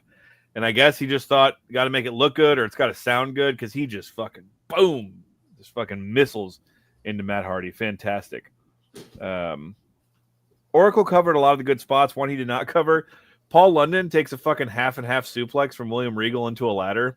That's pretty awesome, which I think that's become, I believe that's state law now. If Kevin Owens wrestles Sami Zayn in a ladder match, he has to take a half and half into the ladder. But this was years before that. The Jeff spot that we called out, excuse me. We talked about this early on, but London in this match specifically, it's clean but dirty. It's clean but jerky. Like his movement and shit is like, in my notes, because Oracle read my fucking mind, is exactly like Ricochet. It almost bothers me how effortlessly and beautifully he pulls off a lot of the stuff he does. And in this, and like that's what I always loved about the drop salt. One of the London's big moves was it looks like there's intent behind it, that he hits you so hard it forces him into a backflip. A move that's not done that often in ladder matches for good reason, but I'd love here is that Matt Hardy just tucks his head in between London's legs and back body drops him off the top of the ladder. That shit's pretty fucking cool. When Kendrick goes up the ladder, though, again, to the culture of the time, JBL in commentary, look at the little guy go. I was just like, come on, man. And then, yeah, I did not remember that sliced bread. I have in all caps in my notebook. Oh, my God. Because, like, Kendrick takes no second for pause to, like, look what's going to go on. He's just like, all right, here we go, kid. And then launches back. And Regal, just takes this shit back bump. And then Kendrick almost lands on his fucking head rolling out of the ring. And then the ending's awesome because I understand why, but the drama of the ladder match usually now comes down to the guy's alone and slowly climbs up and pulls it off. And, make yourself famous, that type of shit. Here, it's like 3 guys or 4 guys at once, like scrambling for it. And London just like quickly pulls them down and wins. You can't do that in every ladder match, but that's a pretty cool finish because it's pretty rare, just the idea of scrambling for it. So, for the history of it and like the lead in, I guess I would say, and the idea that this match is almost viewed as like them trying to make good for something they did earlier, which especially at that point in time is not something the WWF was in favor of doing. So it definitely gives it an interesting spot in history. And then for our subject du jour, I mean, I forgot he won the match. I forgot he's the guy that pulls the belts down. And just what you said. I think they knew it was their night to matter, as Joe said, and fantastic piece of business. Fucking brutal match. The type of give me this 11 times over 10 if you're going to do like fucking storytelling and lore in a ladder match. Mm-hmm. Indeed. Wesley has been a member for 8 months and has some follow-up here on the action figure front. He says, I have a deluxe aggression London figure in baby blue shorts. So he made the deluxe series there. So he did cover a lot of the boys back then. That speaks to what you mentioned earlier, Alex. Right? He has a handful. I just looked. He had like 6 or 7. So I have cool. I'm not going to get him over, but I have a Domino and Festus figure with my Colt Cabana figure. I have them in a trio on my shelf. Oh my God. My understanding is the Festus figure is like the most popular figure among the grapplers of the era because they all got a Festus figure. They just thought it was so funny that you had to figure out. And if you heard the Arn story about that figure, where like he got they did that to me too about the Galoob figure or whatever. Yeah. They were giving him shit about the bald spot, and Arn like sincerely was like, "Drew, let me look at that. They did the same thing to me." There's years ago. There's a major, they might have still been in the WWE at the time, but Hawkins went to a flea market that day of, and they're documenting it. He finds a fucking Festus figure and takes it backstage at the show, and he finds Gallows and he hands it to him, and Gallows goes, "Oh, look at this!" And then he does the face into the camera, like the fucking incredible, dude. What a crew, survivors of that time. Truly, they made it out. But Wesley, thanks for being a member, brother. Appreciate you. Hope you've enjoyed the grins over this past 8 months. So you mentioned Domino a moment ago. Trouble ahead here for our beloved London and Kendrick because they are soon embroiled in a red-hot feud with their very own Rose and Summers in Deuce and Domino. Oh, my God. Listen. Let me interrupt you and say this. Yes, as a weekly viewer I became a weekly viewer of SmackDown for the most part in the spring of 2006. Yeah. I'd kind of intermittent periods because we didn't have – I've said this a million times on here, I know. But we didn't have UPN. We had WB. And when UPN and WE formed, we got CW finally. So fall of 06, I was able to watch pretty much every week. And but I was watching Spring of 06, and it came on Saturday nights. I think on it was either the Fox or the WB affiliate or whatever. But I remember watching Deuce and fucking Domino win the tag belts, and I was a big London fan, and I was such a fucking mark. I was so goddamn mad. And see, this era of SmackDown really pissed me off because around the same time, might even been the same week, I don't know. One of my favorite wrestlers at the time, The Undertaker. I know, laugh out loud. Although He was very good at the time. Yeah, he was very good. He has this kick-ass match or whatever with Batista in a cage on SmackDown, or whatever it was. Mark Henry beats him up, and fucking Adam Copeland comes out and cashes in, and I fucking hated Edge. So my favorite, my favorite guys. Did you learn to cope with that? No, I was quite mad. And then another guy named Benoit, who was one of my favorites, about 1 month later, Jesus. So, it was a very he got drafted to ECW. Like all those things are equal, Yeah. but I mean, going back to without taking it off the rails like I do half the time. Deuce and Domino winning the tag belts was infuriating for me at the time, because I was a huge Roderick fan. I was very mad because what's his name was fucking terrible in the ring. Meanwhile, great power Udi was seeing dollar signs, baby. He was like, a couple years from now, me and that kid. Oh fuck. Yeah, Domino was Cliff, wasn't it? Mm-hmm. Yeah. Deuce was Snooker. Because when he went to Nigeria, Snooker's the bad one because Cliff's pretty good, right? I think he's okay.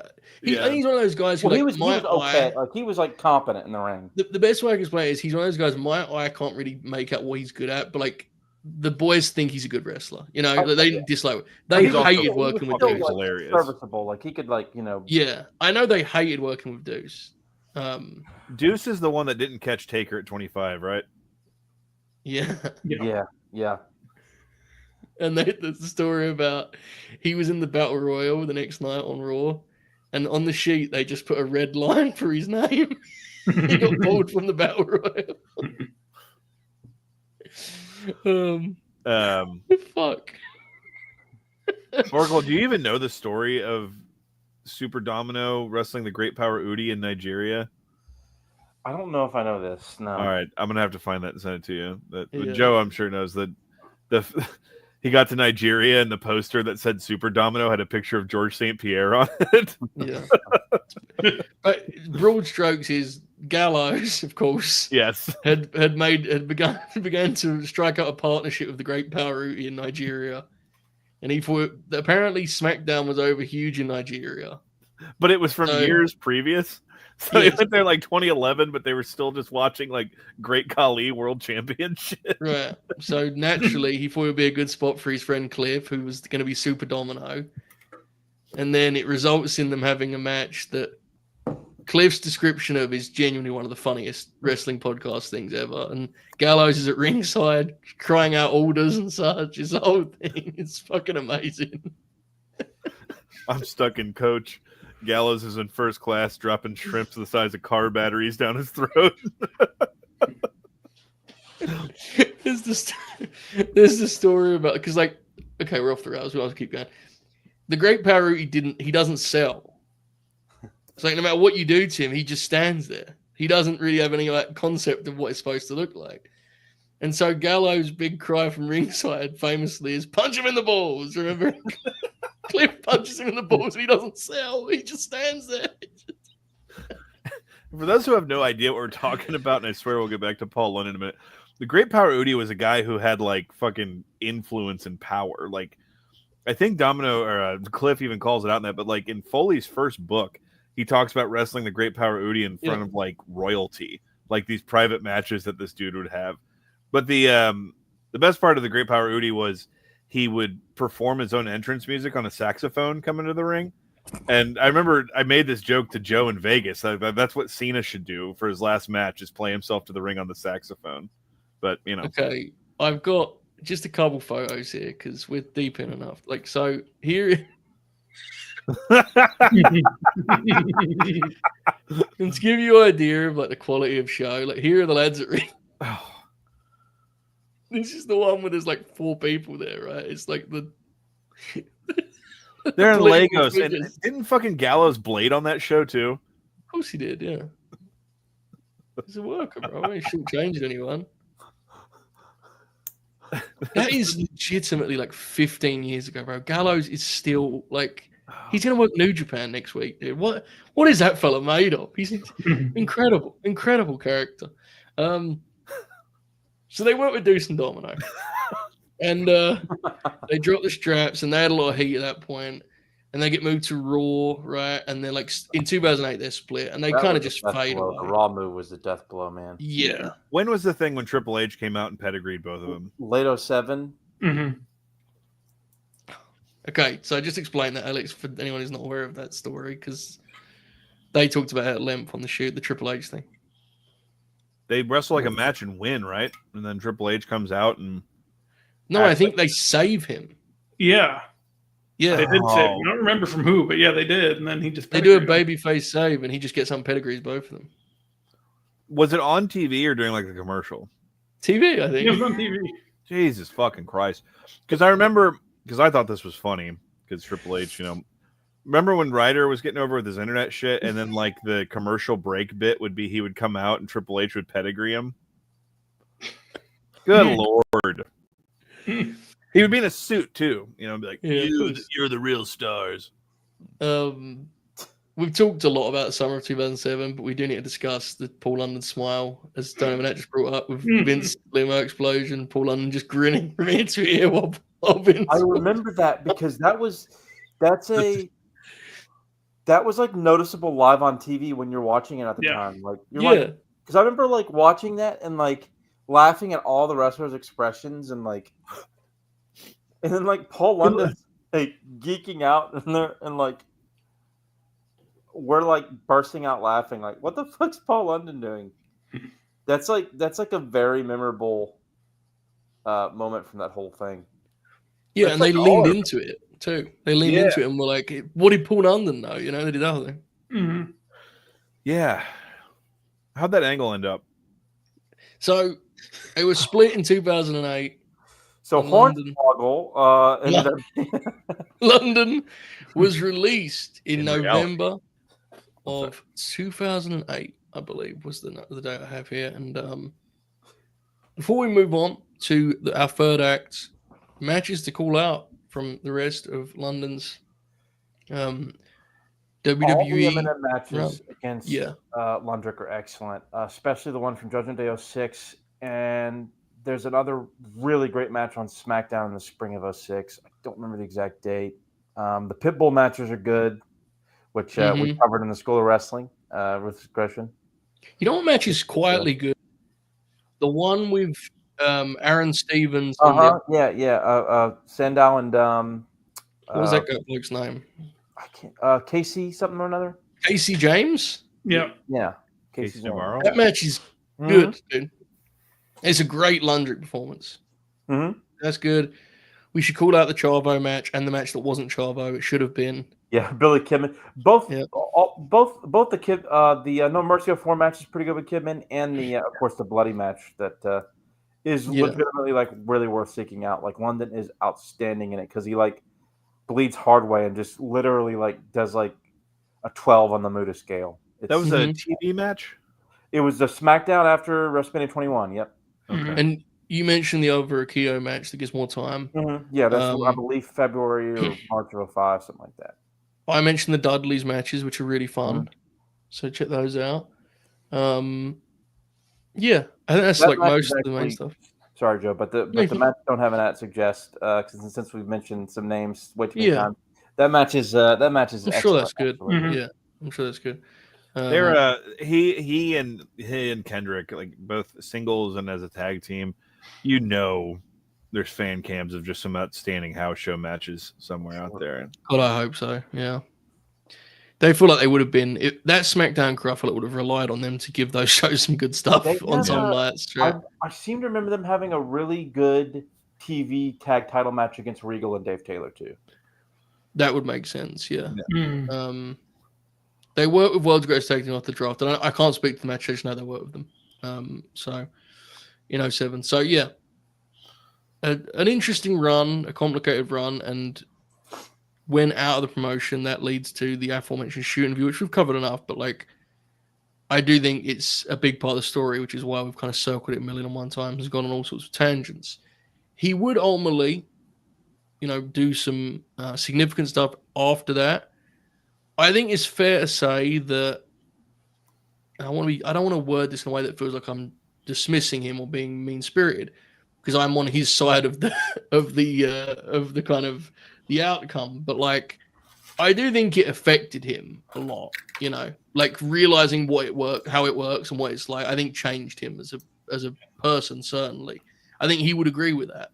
But I think wrestling's weird in that sounds like you're being kind of insulting, right? Like, oh, he lost his love for it. I don't think he lost his love for wrestling so much as I think he kind of realized how ugly it is. And I think it's present in a lot of the stuff he does afterwards, even when he's having great matches, I think it's fair to say. Because he does have some great matches. He certainly, makes a bit of a home in PWG for a bit. A lot of that stuff I don't personally love. I do like this next match an awful lot, though. We're about to cover here, Kickoff Act 3. Here's a guy, I'm sorry. No, go for it. Just to kind of more so than a lot of guys of that era, he seemed like he just had no desire for the political aspect of it. And just like, that's, especially at that point in time, we're talking about potentially the worst era of the WWE as far as like culture goes. And like, that's got to be demoralizing, man. It's got to be upsetting. And it was where he always wanted to be too. That's the thing. London. If you read the interview when he signed, he talks about how he always wanted to be a WWE guy. Yeah. So he was one of the guys that was really dismissive of TNA. And again, when he signed with the WWE, TNA was not a viable option. It wasn't what it was a year later, 2 years later. It's a fascinating. Him and Kendrick were both just kind of like, yeah, whatever. And then you have the story of other guys like of their peers, like Loki, when he got up to the main roster and then was like, "Is this it? Okay, bye." Like, it does. I can't imagine. Like, that's one of the things I'm trying to like stress here is like, I can imagine, I guess I would say, but I've never had the experience of getting where I want to be and then it just being like a soul crushing experience. That's gotta suck, man. That's gotta weigh on you. Right. And it's just him and Kendrick are interesting contrast in that sense, because like Kendrick does come back, like he does have whatever comes of that run, he has that run. And London, is unfathomable him being in WWE in 2016. Like, I can't even wrap my head around such a form. And then, at risk of spoilers and jumping ahead, but it's like he's also a guy that could easily coast off his success and get like indie bookings anywhere he wanted right now off of that. And it's like, it seems like that experience has shaped what he is now. And he's very, it seems, deliberate with like what he does do these days.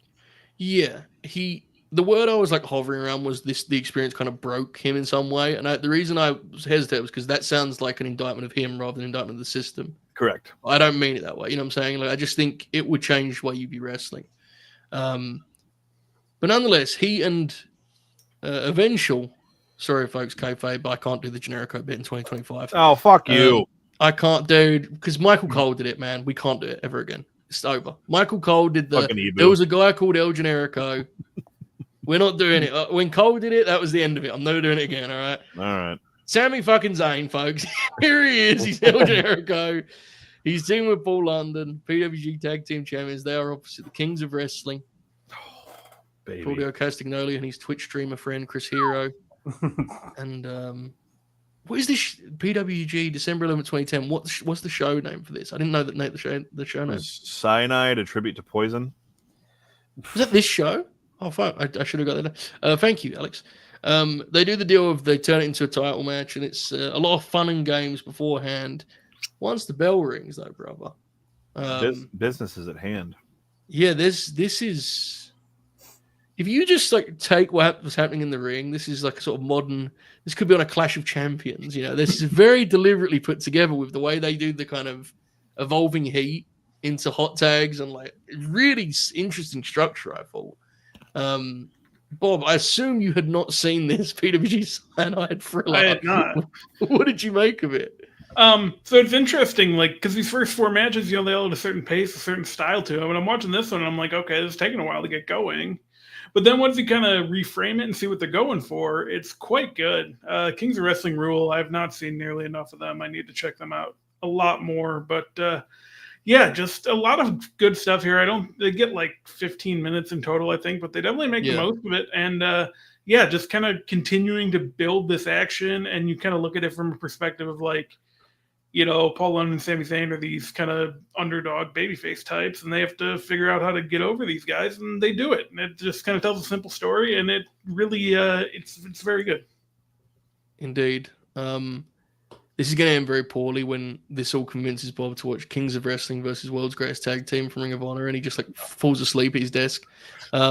First match is okay. First match is okay. Sure, yeah. And then what happens? I'm not telling you to watch that.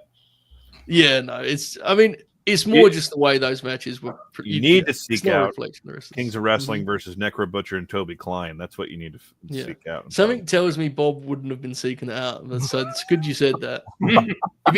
On the YouTube side, he would have clicked on the World's Greatest Tag Team one first. So that's a good call. But yeah, I'm with you. And the Claudio Generico dynamic is always great, right? As would be found out later on the WWE Network when El Generico becomes Sami Zayn, right, Alex? Alex, what did you make? What did you make of this match? Wanted to believe in Santa, man. All right, many thoughts on this. This is also an interesting thing to call out because, well, PWG. I don't know when, if they're coming back. But in the history of PWG, this is kind of right before they become the super indie. Because if you go through the card on this, it's still when they were using a lot of like, what was that tag team they used? The Brothers or whatever. But it was still before like they got rid of all of the local people just in favor of bringing over like, Did you mean the Cutler boys? Cutlers, yes. Yeah. They had like, and then Peter, like they were still Willie Mack and shit. They were still using like local talent as opposed to like by 2016, it's all flying shit. And Brian Cage is also on this show. You can check him out and know that he never did steroids once. But also the point I'm trying to make is this is when they used to structure shows like pro wrestling shows. And this is like the tag team main event that they have. The last Bola they did, I watched, it was like every match was 20 minutes and everyone just got to do whatever they wanted. And it's like, okay, this is decidedly not what I want from wrestling. But as we come into here, we're talking about Paul London, and I promise I'll focus on him. Joe, how fucking good were the Kings of Wrestling? They really were quite good. In particular, Chris Hero was... you and I had an extended conversation about him while 6 women wrestled a ladder in Vegas, and we were just talking about Chris Hero. He was really very, very good, wasn't he? And then great professional wrestler. Aesthetically, this has to be around his peak, right? So, like, yes, but I love Big Lad Hero. Yeah, Big Lad Hero is like, when I think of Chris, I think of him when he was bigger. Because I think he was also better when he was bigger. He looks borderline. He looks fine here. He looks borderline unhealthy when he's in NXT at one point. Like when skinny, he gets you mean? real skinny? Yeah. But here, the look, his hair flowing, and then Claudio's next. They legitimately look like a Saturday morning NWA tag team at this point in time with the matching gear and whatnot. Yeah, they're fucking fantastic. They're wrestling Peligro Abejas, the Danger Bees. Of course, yeah. And a lot of good shit in this. I tried to focus on London specifically. There's a point in this where I can't tell you how many other people would notice this, but I did, and I pumped my fist. He's in a collar and elbow, I believe, with Hero, and or it's Claudio, and he pushes him back to the corner, and they're still locked up. And then London, with his left leg, hooks the outside of Claudio's leg so that he can't back away and get a cheap shot on him. I mean, that is Alex 101 right there, man. I love that shit. Generico does a 1 foot kip up at one point in this match. It's fantastic. Paul London in this match and the next match shows that he can go chop for chop with anybody because he's fucking laying them in here, man. Mm-hmm. And the Kings of Wrestling tandem offense. There's a reason I took them when we did the all-time draft, and was it the all-time or Ring of Honor one? I was the King of Honor. That might have been when I took them in that, but their tandem offense is just absolutely fucking fantastic. Paul London does have an excellent sequence of just getting fired up and running amok in this match too, which again, what we talked about with his style, and it's a very just fascinating sample of matches we chose here. Nothing we've watched up until this point has concluded that he's going to be the hot tag monster, but he comes in here at one point and is just running through these guys. I forgot Hero for a while was doing the discus boot, which somewhere in Florida, a guy was stroking a Fu Manchu going, brother, what's the deal, dude? I'm not telling tales at recess here and saying that El Generico and Claudio Castagnoli had a bit of chemistry and could pull off some pretty sweet shit together. And specifically a sequence in which Claudio's going for the Ricola bomb, and in one fluid motion, Generico reverses it into a code red. It just looks like fucking money. That's the thing I understand they probably had to go through that a few times just to get it right, but in execution, it just looks fucking flawless. And that's one of those things that someone would say that looks too choreographed or acrobatic. I'm like, I don't care. That looks fucking sick, dude. That looks awesome. Yeah, well, there's also a lot of snap on it too. It's just that is true. There's no labored process to it. It's one fluid motion, which is absolutely fantastic. In a trend that would continue to April 29th of 2025, Rick Knox loses complete control of the match and doesn't try to be a ref at all. I'd beat his fucking ass if I ever saw him first.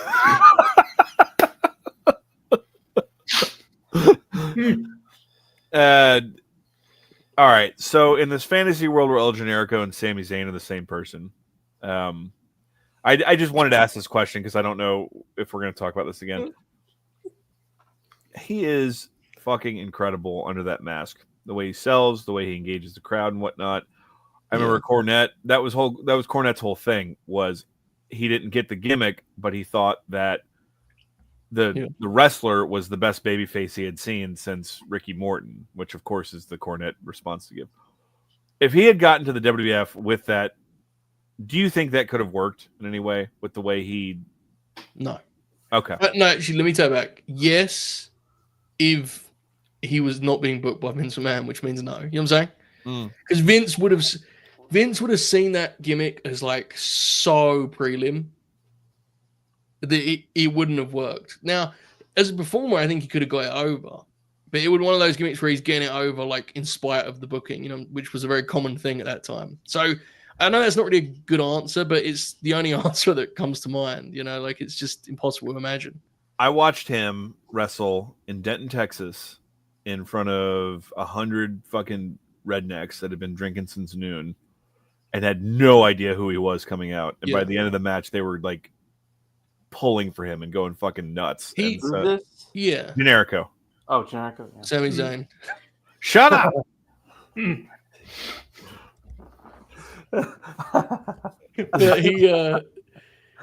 My honest feeling, I think he would have got over in front of the people. I just think that would have made Vince more mad and he would have just fucking stomped. I think he could have done it as a talent, definitely. Yeah. Fun finish on this too. The KRS-1, the Kings of Wrestling finish that they had was fantastic. And that was kind of the big thing when they would lose at that point was when someone figured out how to counter that. Famously, Matt Sydal and Christopher Daniels. That's how they lost the ROH tag titles. So it's not the Paul London we've seen up until this point. It is a measured pace, and like you said, it kind of feels like a TV tag match. There's even a point in this, I can't remember who takes the spill to the outside, but I was expecting Excalibur to say, Ken Peligro Bay says, hang on, we'll be back. There was a whole built-in spot in the match like that. So fun times, and for those who have followed the whole PWG journey, it's also a very interesting time in their story.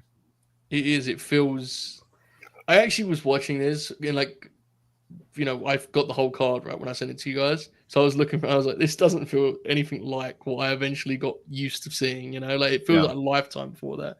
It isn't actually that long before, but it feels like it when you watch it. Oracle, this is a really interesting match structurally, I thought, because the way it's worked is like Kings of Wrestling take most of it, and it's kind of cat and mouse, right? This was an interesting watch. What did you make of this, Oracle? It kind of reminds me of like it reminds me of kind of the sort of the modern tag you see now, but done better in some ways. In some way, like in the sense of like these big spots that are kind of built to where you kind of get your traditional heat, but not really. It's a half heat. There's obviously slight variations and twists and stuff, but this is kind of like the sort of prototype for like what we have now in terms of tag wrestling and what makes a great tag match. This is an excellent match. I'm like totally unfamiliar with this type of period in the Indies. As I was telling the boys earlier today, PWG and Ring of Honor were banned from the elitist message boards. So there were people on there that liked it, but assholes like me and other guys, they just that was just a joke. Like you didn't watch that shit. So not that stuff didn't bleed through the cracks, because occasionally something did, but like this is like totally like untapped territory for me. Like independent wrestling from like 2009 to like 2014 is like, other than like maybe like the most like big time pit matches that everybody would bury, like Elgin Davey Richards from 2012 or something. Eddie and Davey. Like it was not like a period that anybody ever, if you did indies, it was lucha indies, which included things like Black Terry, may he rest in peace, and Japanese indies and Southern indies. Of course. Yeah, of course. That was the exception to the rule. Jimmy Rave. That was what got watched. Or the occasional like New Jersey All Pro show or something. Oh man, this is really good. But like otherwise no. So this is totally new territory. But this match is great. This might be like the second ever Kings of Wrestling match I've ever seen. I've just never gone to watch this stuff. I think I'm like, it's a totally like open period of me not having any familiarity with any of this stuff. These last two matches, but this match is really good. Alex did point out the Big Code Red spot, I believe it was. But like just the way that they're able to like get like the near falls and like escalate the match is just, they do it really, really seamlessly. And obviously, as Alex pointed out, it probably was put together and talked about beforehand, but like there is a natural sort of progression and some sounds kind of weird, but there was some authenticity to it. There was some seamlessness to it where that kind, a lot of the stuff today kind of lacks that. But this was an excellent match for sure. I was watching this just thinking, like, I'm just imagining you watching it was popping me. Just Excalibur and fucking Chuck Taylor talking to you about this match was popping me. But, I didn't listen to them. When they were doing their antics on the promos, I said, "All right, I got it." Antics. Antics. Like, yeah. All right, tremendous. We're about to move to our last match, and it's a JHP special. Before we do that, Bob, it's been about an hour since I asked. I think we probably get the idea, but for anyone who's new, a way for people to like the video or show them like the video. Go ahead and smash that like button. Make sure it's odd numbers. That wasn't my most enthusiastic feed, my bad, Bob. It was in my format, and I didn't think it was really necessary, but I just... It's all right. It was on the sheet, I read it, it is what it is. Paul London did some Pro Wrestling Noah in 2012, 2013, which is interesting to me. That's I've not crazy. seen any. I've watched Noah during that period, and I don't remember. Yeah, I've never seen any clips or anything. So like, It was probably Noah main events that we were mostly watching though, and he probably wasn't working main events. So I think he was doing like the junior stuff. Yeah. yeah. So and then he returns to Ring of Honor, and now is the time, Alex. He works with Davey Richards. And this is a famous moment, at least. If you've never seen it, open a new tab on the YouTube and just type in Davey Richards, Paul London. And while you look at that, Alex, for the people, just to clue them in or remind them, explain the violence that took place. Go for it. I didn't mean to work this in, but it's 2 Botchamania plugs, 2 Matthew shout outs in the same one. I remember waking up the day after that show and Matthew had written about it. He's like, what the fuck? Essentially, London splayed out on the apron, which I believe is the hardest part of the ring. And the idea is that Davey Richards is going to do a double stomp into his midsection, as has become tradition with this episode we're on right now. It's a Ring of Honor venue, so it looks like it's about 120 degrees in there. Davey Richards hits a double stomp, but he overshoots it a little bit. It looks like he's about to land on London's chest. But then London's so sweaty that his feet slip up, and he essentially does a double stomp off the top rope onto Paul London's head. Nigel McGuinness starts immediately panicking on commentary. Mm-hmm. He's not like out cold in the sense that he's like fencing and, what's a good example? The guy who low-key knocked out. Yeah, good one. He's not like that, but he's clearly like fucked because Davey's immediately like, in his ear. But, as things will go, got to finish the match, brother. So Paul London, who's been knocked out and is definitely concussed, finishes the match by doing a shooting star press, to which Davey puts his knees up, and London lands hard with even more fucking trauma to his head. And it's all worth it, though, because the match ends on a fucking, roll up. He turns him over and inside cradles him after that, and that's how he wins. I've seen the match once. I don't remember anything about it except that it's one of the more gnarly things you'll ever see. Paul London made it out and seems to be okay now. It's one of the. I guarantee you, it's one of the things that if it happened today, and the match finished the way it did, people would be online talking about how irresponsible the promotion is, and all those people that feigned outrage about Sabu wrestling last week. K5. The people are still posting about Leon Slater's dive, dude. Wrestlers are publicly defending themselves about it. Just text him or something. It's just weird, isn't it? It's a weird thing. I don't get it. I would just tell Leon, my bad, bro. I didn't catch you. I wouldn't do a thread. Yeah, blaming myself.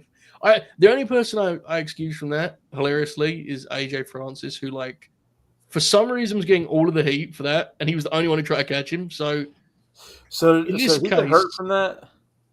No, he's fine. Okay. If you watch the slow-mo, AJ basically slows him just enough that he doesn't die. Right. The issue is the other side is Moose and Cardona, and business decisions were made. It is what it is. And it's none of my business, right? Fuck, that's why I don't want it on Twitter. It's none of my business, dude. But it's also similar to this. It's you do that thing where you watch this thing with London and Davey, and you kind of put your head and shake it, but they're adults making decisions to go out there and do that. Who fucking cares, man? It's up to the guys involved to figure it out, right? It's not. I'm no not stop watching because it is right. But, of course, it's still their decision to do that. Yeah, it's just I find a lot of it weird now. The thing where we have to decide who's to blame as fans. It's what the fuck's they gonna do with me, dude? I just mentioned that Sabu thing, that thing where the barbed wire snapped and he landed on his head on the concrete. I was like, hell yeah! But everyone was getting mad about it. Yeah, I don't know. Both those spots were awesome. The header into the barbed wire and the. Thank you to Don't Have an App for this. Yeah, tremendous stuff. You gotta find the Kenta clip, dude. He basically was a pussy. It's fucking amazing. He said he doesn't want to take any moves. I was losing my shit. I was in Vegas and I had this on, and I was losing my shit, dude. It was suggested to me on YouTube. It was like Paul London shoots on Kendrick. I was like, yes, I'm absolutely watching this right now in my hotel room. All right, it's time. Speaking of things that I can watch any day of the week and twice on Sunday, October 26, 2013, Ring of Honor Glory by Honor, Paul London, Roderick Strong. I think this is one of the most underrated matches of the era. No one ever talks about this match. No one ever thinks about this match. This match is awesome. Of course, I would say that it's a Roddy Strong match, but God, this is good, dude. And it's a great match to close on because it's a more mature Paul London, right? You can sense that, but he's still nuts and he still takes some crazy bumps and some wild innovation in there. That's fucking rules, but man. I think psychologically, I think it's like really mature and polished. This rocks. Oracle, when I wanted to do this, I think this seems like something you would really enjoy, and I knew you hadn't seen it. Paul London, Roddy Strong, what did you make of this? Oh yeah, this was awesome. This was a really great match. They had a very similar beginning, right, with like the really like gritty, intense grappling at the very similar to the AJ match that we covered. And just what stood out to me was like, they're all they're doing the cutoffs with like the backbreakers and stuff, which is always great and everything, but like the counters were just like they had that really good balance of like an actual like wrestling match instead of just doing stuff, but also like some batshit crazy stuff. That's always like the best stuff for the indies, is like when they would like when they still have that good structure, and they have that here. And the two spots stood out to me were the Roddy going for his big backbreaker where he throws him in the air and does the backbreaker, and London counters, but it's not done in a clean. But I'm glad it wasn't clean. It's done in a way where it's really messy, and London counters the double stomp to Roddy's chest or like midsection or stomach, whatever the fuck. And it's awesome. And then they have the absolutely insane like head scissors counter into the fucking tombstone on the floor that sets up the finish. That is like they're desperately trying to get it together, and they get there, But I also like that, like they don't like they just London's got him right there. He said, "Well, we're just falling, At this point, we're just falling, We're just hitting the spot." And of course, he makes the big comeback after kicking out all the Roddy stuff too, and hits the SSP for the win. But yeah, this was a really great match. Yeah, this was probably the second best match I think we watched. Maybe this was up there with the AJ match, I think, in terms of I think very close, yeah. And it's tighter, right? Like as veteran wrestler, it's tighter. At least like 15, less spare parts. They don't do stuff that, there's a couple mishaps in the first match where they get over ambitious. The AJ match where they get over ambitious. So yeah, this is like I can watch wrestling like this all day long. They have that kind of seesaw rhythm, right? You get a little bit of that back and forth action that you mentioned, but there's still that shape and Roddy kind of steering the ship as kind of the roughouts in there. It's tremendous. I love when he chops him out of the air. How sweet is that, dude? That's awesome. They collide, and I thought it looks great. This has less than 20 reviews on Cage Match, I think. This is not like a known match. It's tremendous. Bobby, very confident this is the first time you'd seen this. What did you think of it? Yeah, I'm with you guys. This kind of ruled. They kind of hit all the beats that we've seen throughout this, but like you said, they kind of do it in just kind of a smarter way than we've seen. And, they do a superplex, looks kind of crazy at one point. Like Oracle said, the transition into the tombstone outside, just, they're pulling out stuff that, it makes sense, but it's still innovative, but it makes sense in the context of the match. And yeah, I enjoyed it quite a bit. It was a really good spot to end with. Especially, going back to the AJ match, like you said, like you do draw a lot of parallels to that. Indeed. Definitely a throwback Ring of Honor match. And like at the time, I was saying it was very much appreciated. It's just in terms of the physicality to it, right? Like Alex mentioned the chop exchange. I'm sure we'll talk about them in a moment.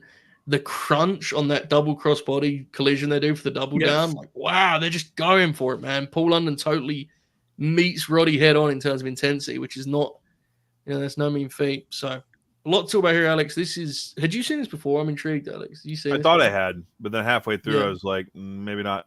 This era of Ring of Honor, what was the date on it again? This was October 26th, 2013. 13. There's a lot of random things from that era that I've seen. It's also a fascinating era in that, like, I think a lot of people just lump it into like bad Ring of Honor, and it's like, no, there was some stuff that happened throughout that was pretty good. This is fantastic. I sent the boys this in the group chat, but in case y'all didn't know and you watch this match, fucking moron on commentary, Kevin Kelly says San Antonio is right next to Austin. That is not true. Last time I made that drive, it took me about 2 hours due to traffic conditions. But The Boondock Saints is not a good movie.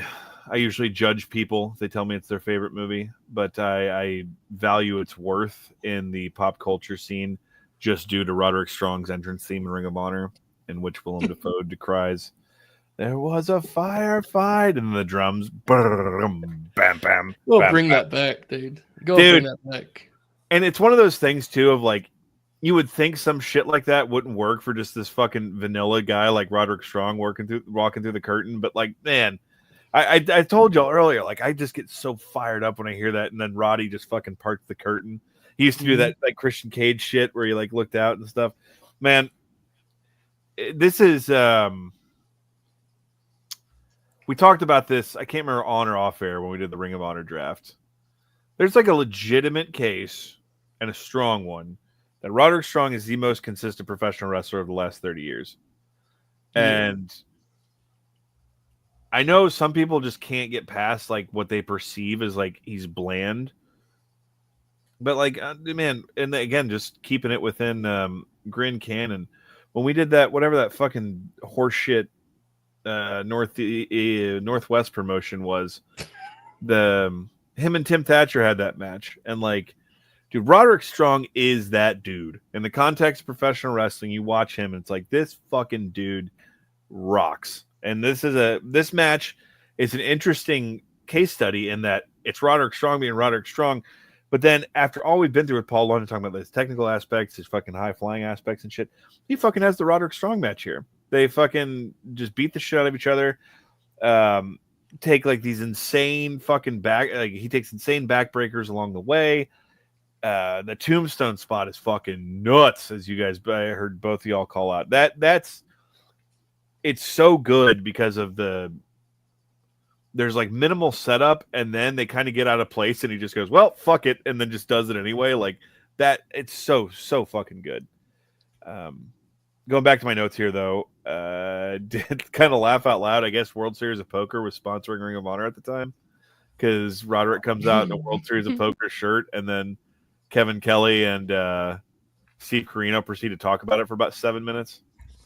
That's right, World Series of Poker.com. You guys called it out also, the double cross body, the impact on that. I needed in my soul Jim Ross on the call when that happened. You know, just if we're talking impact, we're talking a car crash out here on I-35 like that. You know, imagine Jim Ross commentating this match. Imagine Prime JR calling Roderick Strong in general, dude. It's like, just God. Yeah. Oracle, what position would Jim Ross say that Roderick Strong reminded him of? Safety? Safety. He's like a safety out there. He's like a who the fuck was the safety who played for the Niners back in the 80s? Fuck, what's his name? You know that's some shit he would have fucking brought up. Yeah. I'm not to look this guy's the defensive tackle, you know. Yeah, oh man, he would have had a fucking field day. There's a part where London does like a tope con hilo, and pulls Ronnie Lott. Sorry. Thank you, Dragon. Ronnie Lott. Ronnie Lott. There you go. Yeah. Dude, this episode, I told you, Joe, we were going to go places with this one. We certainly Indeed. have. But anyway, London pulls the Jerry Lynn special where he flips out, and it seems as though when he lands, his feet slide out the pad on the outside, so he lands on the concrete. You know, the Hardcore Heaven 99, when Jerry Lynn put his hands out, he pushed the fucking pad out of the way and landed face first. It does look like he fucking bangs his head on the floor too, which I don't know how far removed from that Davey Richard match he was, but his eggs could have still been sizzling. Like yeah, 4 months, I think. The superplex in this looks incredible. Again, my note here: smooth but jerky, as we've talked about Paul London amongst this entire venture. I don't know if y'all called it out, but I yelled at my screen when Roddy goes for the death by Roderick. He throws him up, and London counters with a double stomp on the way down. It looks so undisciplined. It's just like, yes, like this is so much more realistic. Because I brought up to Jonah, but it's like it doesn't look clean. It's like it looks more realistic than London would just desperately like instinctively do it. Yeah, like instinctively just like do it. Yeah. And we do get some lore, the callback here, where he thinks if he should go for what Davey went for to put him away, and of course the thinking costs him. He misses it, to which he's answered by a fucking disgusting half Nelson backbreaker onto the apron. Which at this point in my life, if I never saw another apron spot again, I'd be fine. But this one looks pretty fucking awesome. And then we get the Gibson driver into the stronghold. With Tombstone, as we mentioned, and then Paul London actually is eventually able to pull it off with the shooting star press. A wonderful, wonderful match. And I know we talk about being careful with the phrase hidden gem. This thing's on YouTube. If you're within the sound of my voice right now and you haven't seen this match and you are a fan of professional wrestling, I cannot recommend it enough. It's awesome, dude. It deserves way more love. And I think it's a neat note to finish on for us. But obviously, Paul London still grappling, right? He's still doing his thing. He is now in the midst of a heated rivalry with the Rogue Horsemen over at MLW. Make of that what you will. But he's doing his thing. He has a very different... I don't know, in MLW, I think he's just Paul London. But Oracle, you can speak to this. He's got a very different shtick now on the indies generally. So last year, he worked SCI, okay? Yes. And I had not really been familiar with really at all like what he'd been doing. I think even Joe one time when I brought him up, like he was going to be at SCI, Joe was like, "Oh, his act now," you know. Yeah. Like, and I'm not even saying you were saying that entirely negatively or positively. Just like it's something else, you know. Yeah. So I missed night one because I had to work, whatever, and I came there and I was there for night two on Saturday. And my brother Dustin, who's a few years older than me, so he and I were Lundrick were big, we were big fans of them. So like it was super funny to he and I who were like grew up watching Ruthless Aggression era and like fucking Lundrick and shit. He comes out, so his gimmick is like this like lounge singer, basically. This like washed up lounge singer, which is basically like a play on him being like this washed up indie wrestler, like this washed up indie legend. That's like his whole like, and he understands. He reads the room. He understands that it's like an indie thing. So it's not like he's very aware of that. But it's absolutely hysterical, and like live, it's quite funny. And when he came out and starts, I can't remember what he was singing.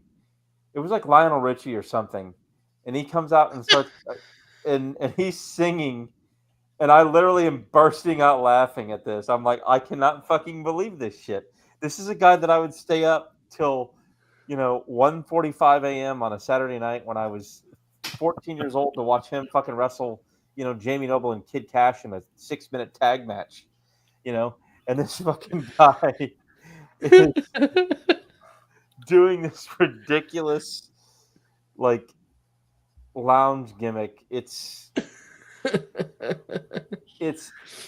incredible. But yeah, he was and he's still good in the ring. He's still very solid in the ring.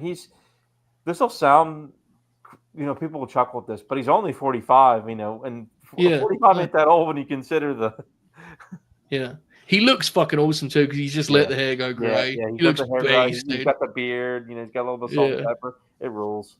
Yeah, how old are those guys that main evented WrestleMania? So right, exactly. And like we joke, like MLW's weird. I don't really understand MLW, but for the young guys that are there, it's very based that he's in that locker room because I think he's a tremendous presence in that regard, and it's very, very funny. So. Good shit. He did some stuff. Go on, Alex. Go for it. No. I was just gonna say he was also in Vegas for Mania weekend. Was he? He was in the clusterfuck. Yeah, he was in Oh, Clusterfuck, yeah. interesting. I made the thing earlier about like if he wanted to, which is true. If he wanted to, he could, be getting all these modern day indie bookings just based off of like what he was. But I think he also is kind of like shit sucks. So he's pretty like He is. He's very vocal. He's definitely like if you read his Twitter, yeah, he'll give you his opinion on the big two. The one I laughed at most was he was talking about Brian Cage. And like, if you've never seen Paul London talk about something, you should find a video to understand what I mean. But he's very like casual, about the way like he doesn't get very colorful or animated. He just kind of like steadily works his way through the topic and at hand. And he goes, I like Brian. I think his matches suck, but but he said something, and he said it that way. That's not the exact quote, but he said it that way. And he was talking about how he just wishes Brian would work like a big man, and he definitely is in the camp of like today's guys don't know what they're doing. And look, that's not, we don't need to really go that, but yeah, here's what I'll say: if you listen to him talk about it, there's depth to what his opinion is rather than just like kids today suck. You don't have to agree with him, but he does think about what he's saying. He's a very interesting fella. Yeah, exactly. He's a very interesting fella. We should note he did do, I guess the most prominent thing he did after Ring of Honor, which was a very short thing, was he did Lucha Underground for a bit, right? He was in Lucha Underground for a while there. I think he stopped grappling in like 2018-ish for a while, and then he came back. He did a couple dates in 2021, 2022, and then he came back in 2023. So yeah, he's doing his thing, dude. Hopefully he's having fun doing it. Circling around the matches we covered in our second act too, I need to call out he made a few appearances, and he's from Austin, ACW, Anarchy Championship Wrestling. I doubt this name will mean anything to Oracle, but if you brought it up to your brother Dylan, I'm sure he'd know I'm talking about. Darren Childs, who kind of changed a lot of the Texas indie scene here. Him and London, I don't think they trained together, but they came up together, and so he came and worked for his promotion several times. I had to look up the match. I remember specifically it was a 4-way dance with Paul London, Davey Vega, Matt Fitchett, and Skylar Skelly. And Paul London, the main thing I remember from that show being there was Paul London's entrance took I think 15 or 16 minutes because he was in a spacesuit and just like walked around the entire venue with like the helmet on and everything. Like it took forever for the match to get going, which I appreciate greatly. I did forget to bring this up before we got into the third act also.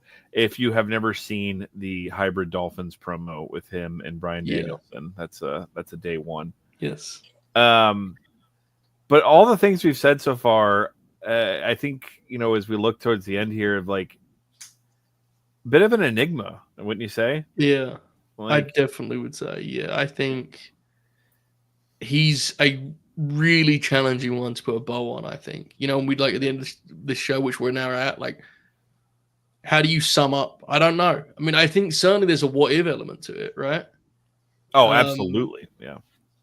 And I never loved dwelling on what if, because I think in his case, what was is like, and what is interesting enough, but it is impossible not to kind of ponder, like, was he too good too soon, in the sense that how different is his career if he, we just about Roderick Strong.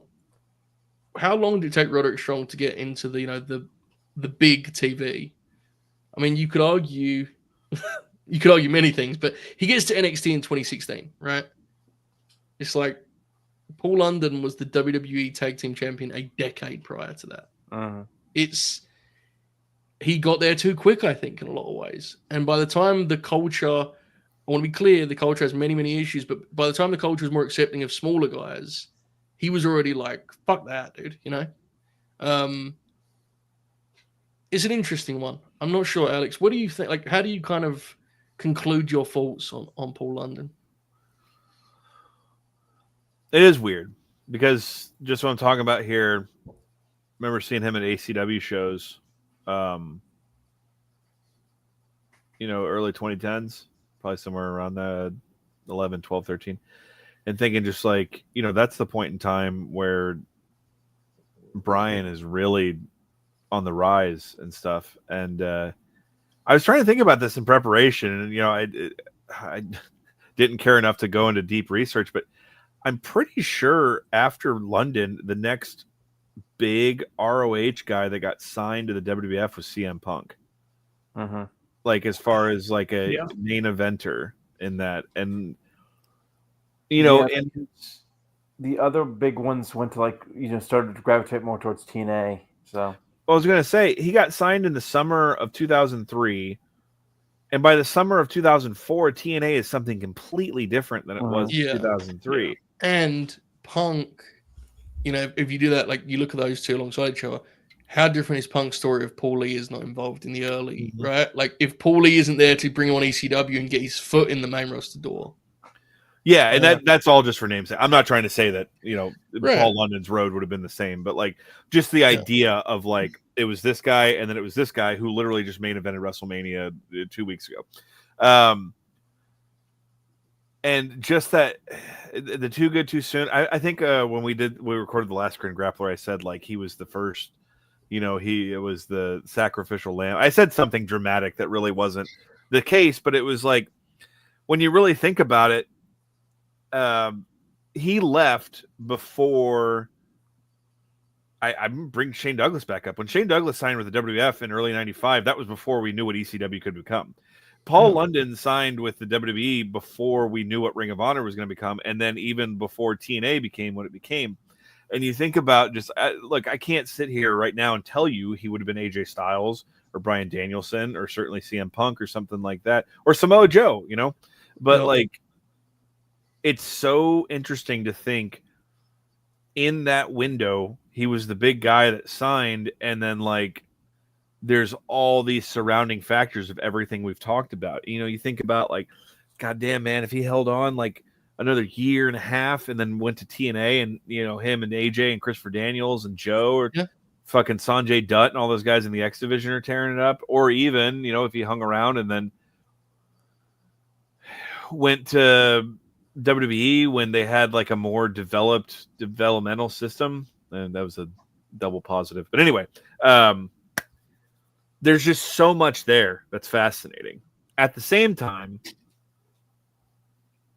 he has the legacy he does because of what he did and who he is. Like that's he's not just another dude. He's this guy that like made decisions at this incredibly like, it wasn't at the time where the industry was in flux. It was right before the industry was in flux domestically. You know what I mean?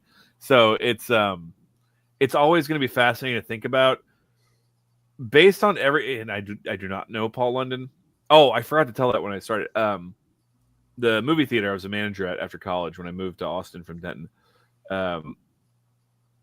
It had to have been the first time I asked off work for wrestling. I was like, I can't work next Monday.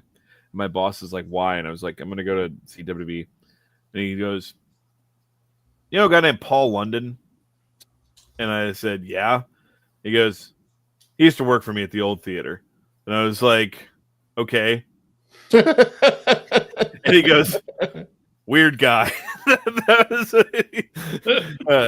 But some of my friends who worked for my boss previously, shout out John Golson, he talked about working with Paul London at it was what the movie theater was at the mall in Austin. Anyway, so I have that attachment to him from Austin, and then like the indie wrestling, like the time I came up with, and he was like the big name, and everything we talked about tonight has just furthered my theory that he was. Again, I'm not saying he could have been what these guys became, but he was on fucking par with all these dudes, man. Yeah, he as a performer and a wrestler, like. And especially at a time, I hate that we come back to this so often because I don't like wrestling today doesn't mean that I want to like personally insult the people that are in the game today. But dude, that fucking original Ring of Honor crop, dude, that was a different crew of guys. You watch that duplicated. Yeah, you watch that AJ Styles Paul London match, and you watch this like the way they're wrestling for the situation they're in and the crowd they're in front of, like that doesn't exist anymore, man. Like it's a completely different game altogether. And I hope we could do our little part in giving him his just due. It's fun that way too, though. Like I think kind of we're getting older and older, and the way some people who were kids during the Attitude Era would think about The Godfather, D'Lo Brown, like, oh yeah, I remember watching him. We're gonna get to a point where there's adults that grew up during the Ruthless Aggression Era, be like, oh yeah, Paul London and Brian Kendrick. So I think he has his place in history. It's just a very, it's not complicated, but it's a fascinating legacy. Yeah, you're absolutely right. We're there too. 20 years ago, right? There's probably kids who would that are probably just a few years younger than Bobby and I who were definitely being that. And Bobby and I really are kind of that in our own way, because I was, I was in 5th grade when Paul London signed. So because Bobby and I are the same age, almost exactly, and he left when I was about to start my sophomore year in high school. So I mean, wow. I remember the first SmackDown versus Raw that had the GM mode. I made Paul London my champion and immediately tanked my show. So you did the right thing, dude. I was like, Batista, who's this fucker? Yeah. Bobby, anything to add when it comes to final thoughts on Paul London? No, he's kind of the perfect guy to do one of these about, because I'm a much bigger fan than I was 24 hours ago, and I watched his entire 4-year run in the WWF, and it's really cool, to be able to branch out and kind of see the other stuff that he's done, and again, kind of give him a chance to have a bit of a legacy compared to some of those other Ring of Honor guys who are talked about very highly. I think he doesn't get talked about like that, and it's nice to be able to do that. Indeed. Definitely a shame, I think, that he's not more recognized for how good he was, how great he was, I'd even say. But, you can't stress about those things too much. They're out of your hands at some point. It's ultimately, dude, if Triple H is in charge of what's remembered and what's not, who fucking wants to be remembered after all, Who cares? The Oracle of Wrestling. Lex Luger took that WrestleCon payday over the Hall of Fame. Right, he did, brother. Yeah. They spent 20 years telling people he sucked. He should go fuck themselves. Oracle. Not about Lex Luger. Good wrestler. Good in 99. As for Oracle, no one else. Yeah, thank you. Any final thoughts on Paul London?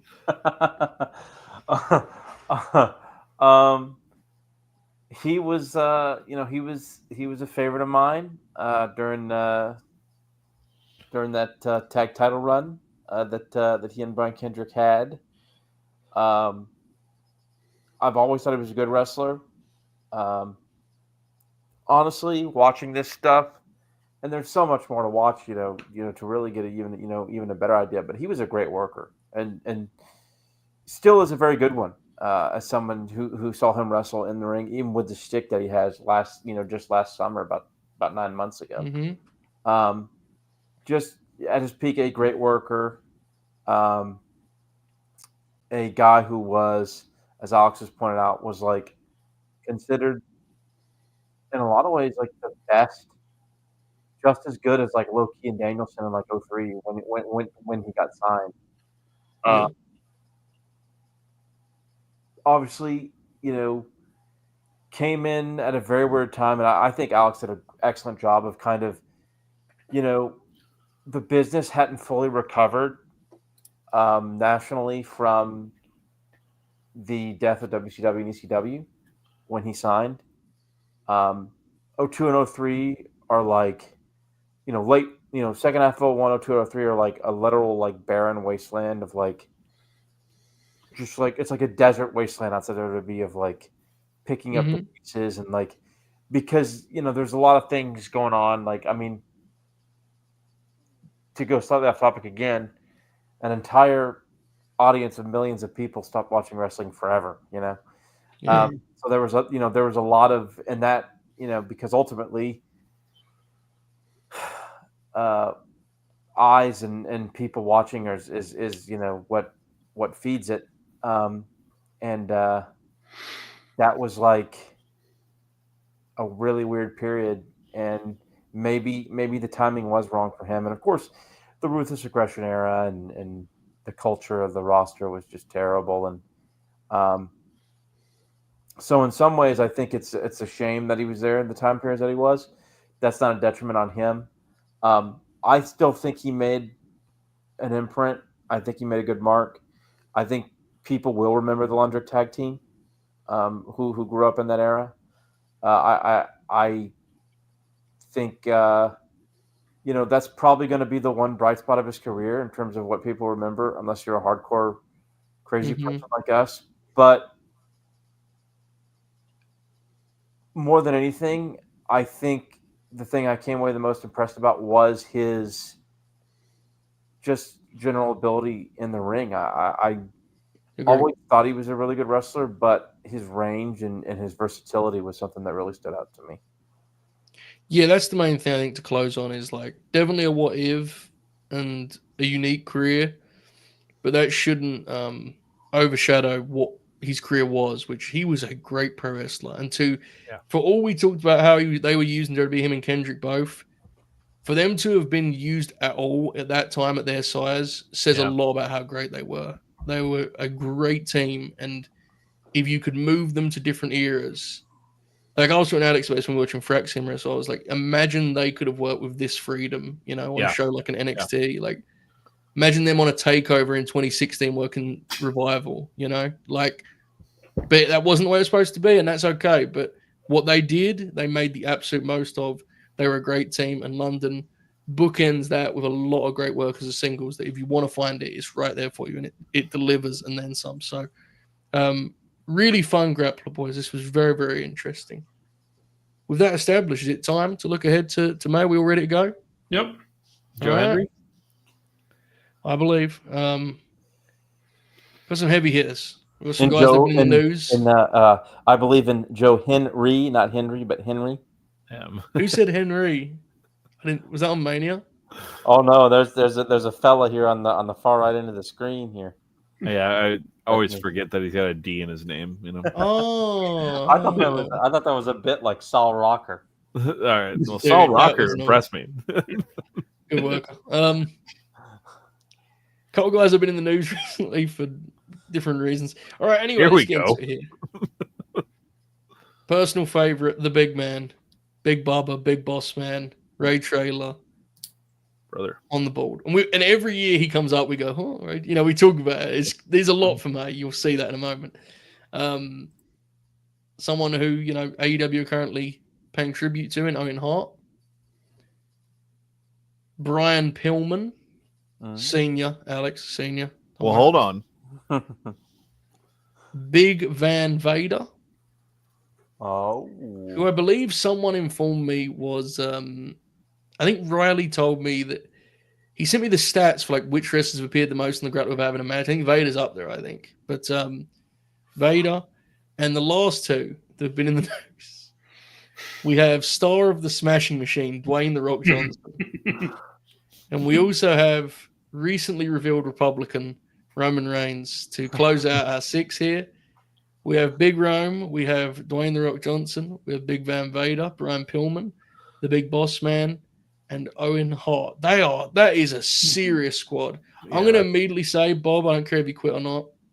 I'm immediately putting my name for. I'd like to do Pillman. That's just me. Bobby, who are you feeling? Hell of a. I mean, I'd really like to do Dwayne, but like we can do that whenever, I guess. I mean, he is. To be fair, though, he is very Grappler to do the most famous wrestler ever when he's like the least popular he's ever been. And wrestling fans such a good time. You imagine London followed up by The Rock. Because people hate him so much, and like us being like, now let's talk about Dwayne for 4 hours. That is compelling. Oh, we'd be watching that Kane title match, brother. Well, that's less compelling now, but Alex, what are you thinking here? Even with all the Vader matches we've done, we could still make a compelling Vader lineup.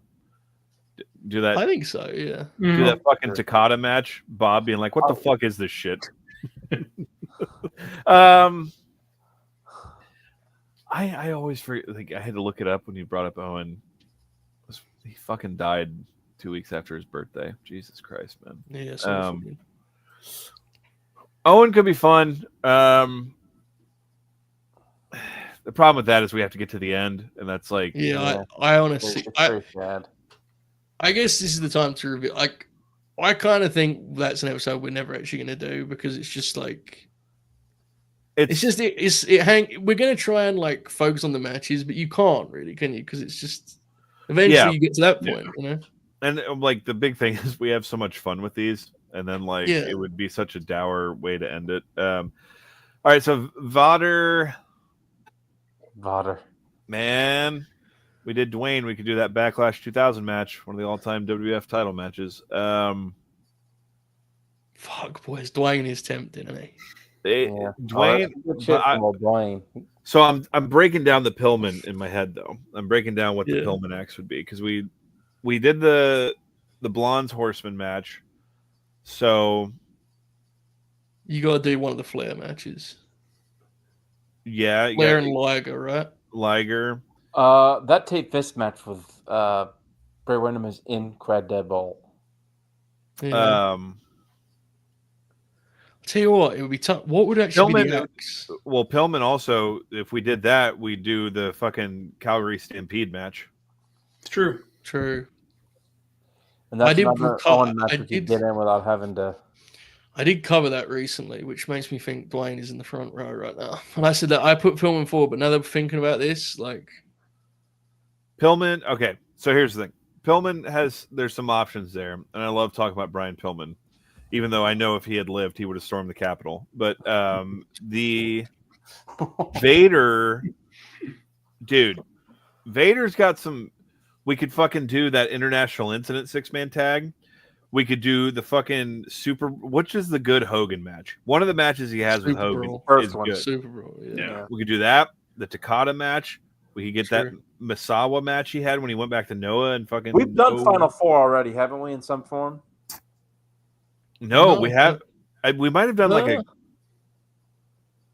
Did we do like a grin along for that or something? Yeah, I think that was a grin along. Yeah, because Final Four is like that's like his magnum opus in the Fed. Although the Ken Shamrock match is fucking awesome. The Michaels match is good until Michaels is Michaels. Have y'all seen the Shamrock match? Oh yeah, Mm-hmm. That match is amazing. We definitely could do Vader. My only thing with Vader is I just don't. It feels like we've discussed him a lot. You know what I'm saying? That's my only thing. Like, I'm happy to watch Vader matches. My top three would be in no order: Vader, Dwayne, and Pillman. Basically, the three would be kind of. Yeah. So I agree with that. I kind of agree with the discussion. That's like the top three. So what's the first Dwayne act though? Is the problem? I can't do a 97 match. I refuse. But no, you do like 99 you could even start it because then Act 2 you could always do the ladder match with Triple H because you know we ain't doing a Triple H grab. Nope. No. That match is good, but no. Why not? Okay, sorry. I guess we could. I'm intrigued. Was there a reason or you just didn't want to watch it? It's just so long. It's good. It is long. All right. It is sorry, long. I thought it was like more. My bad. No. There's no long. We could do. I believe. We could do. I actually think we could find a TV match from '98, and then like do a match because like '98, '99, and then 2000 to like 2002, like so he leaves and then he comes back. Could do the most Grin Grappler match ever because I think it's on YouTube. It's that dark match where it's the Nation of Domination against the Undertaker, Steve Austin, Cactus Jack, and Terry Funk. Right, here's the thing. If we're going to do Dwayne, we have to agree now together as a family, all right? We're not fucking doing that 40-minute match he did. No, we're not. No, I'm never watching that match again. I'm never watching it again. All right, we're not doing it. Yeah, I'm not. We'll do. I want to do Survivor Series 2011 tag, which I do like. We should do Survivor Series. What if we did something in it, but very bold? He's a good worker. We broke ground and did our first ever Royal Rumble match. And did the '98 Royal Rumble match because that's the one where Dwayne's the Iron Man. That's his. I'm not against that. I'm not against that. I like it because you know you can do a Rumble and you know that's like the one fun long match to watch. Mm-hmm. So I'm with that. We could do '98 Rumble, then pick a match from '99. Then we could do two matches from like 2000, 2003. Backlash 2000 with Triple H. Mm-hmm. The '99 match should probably be the Backlash match, right? With Steve? Austin? Steve? Yeah. Right? Or something with Foley? Maybe. We may have to pick I would pick one of the Foley matches.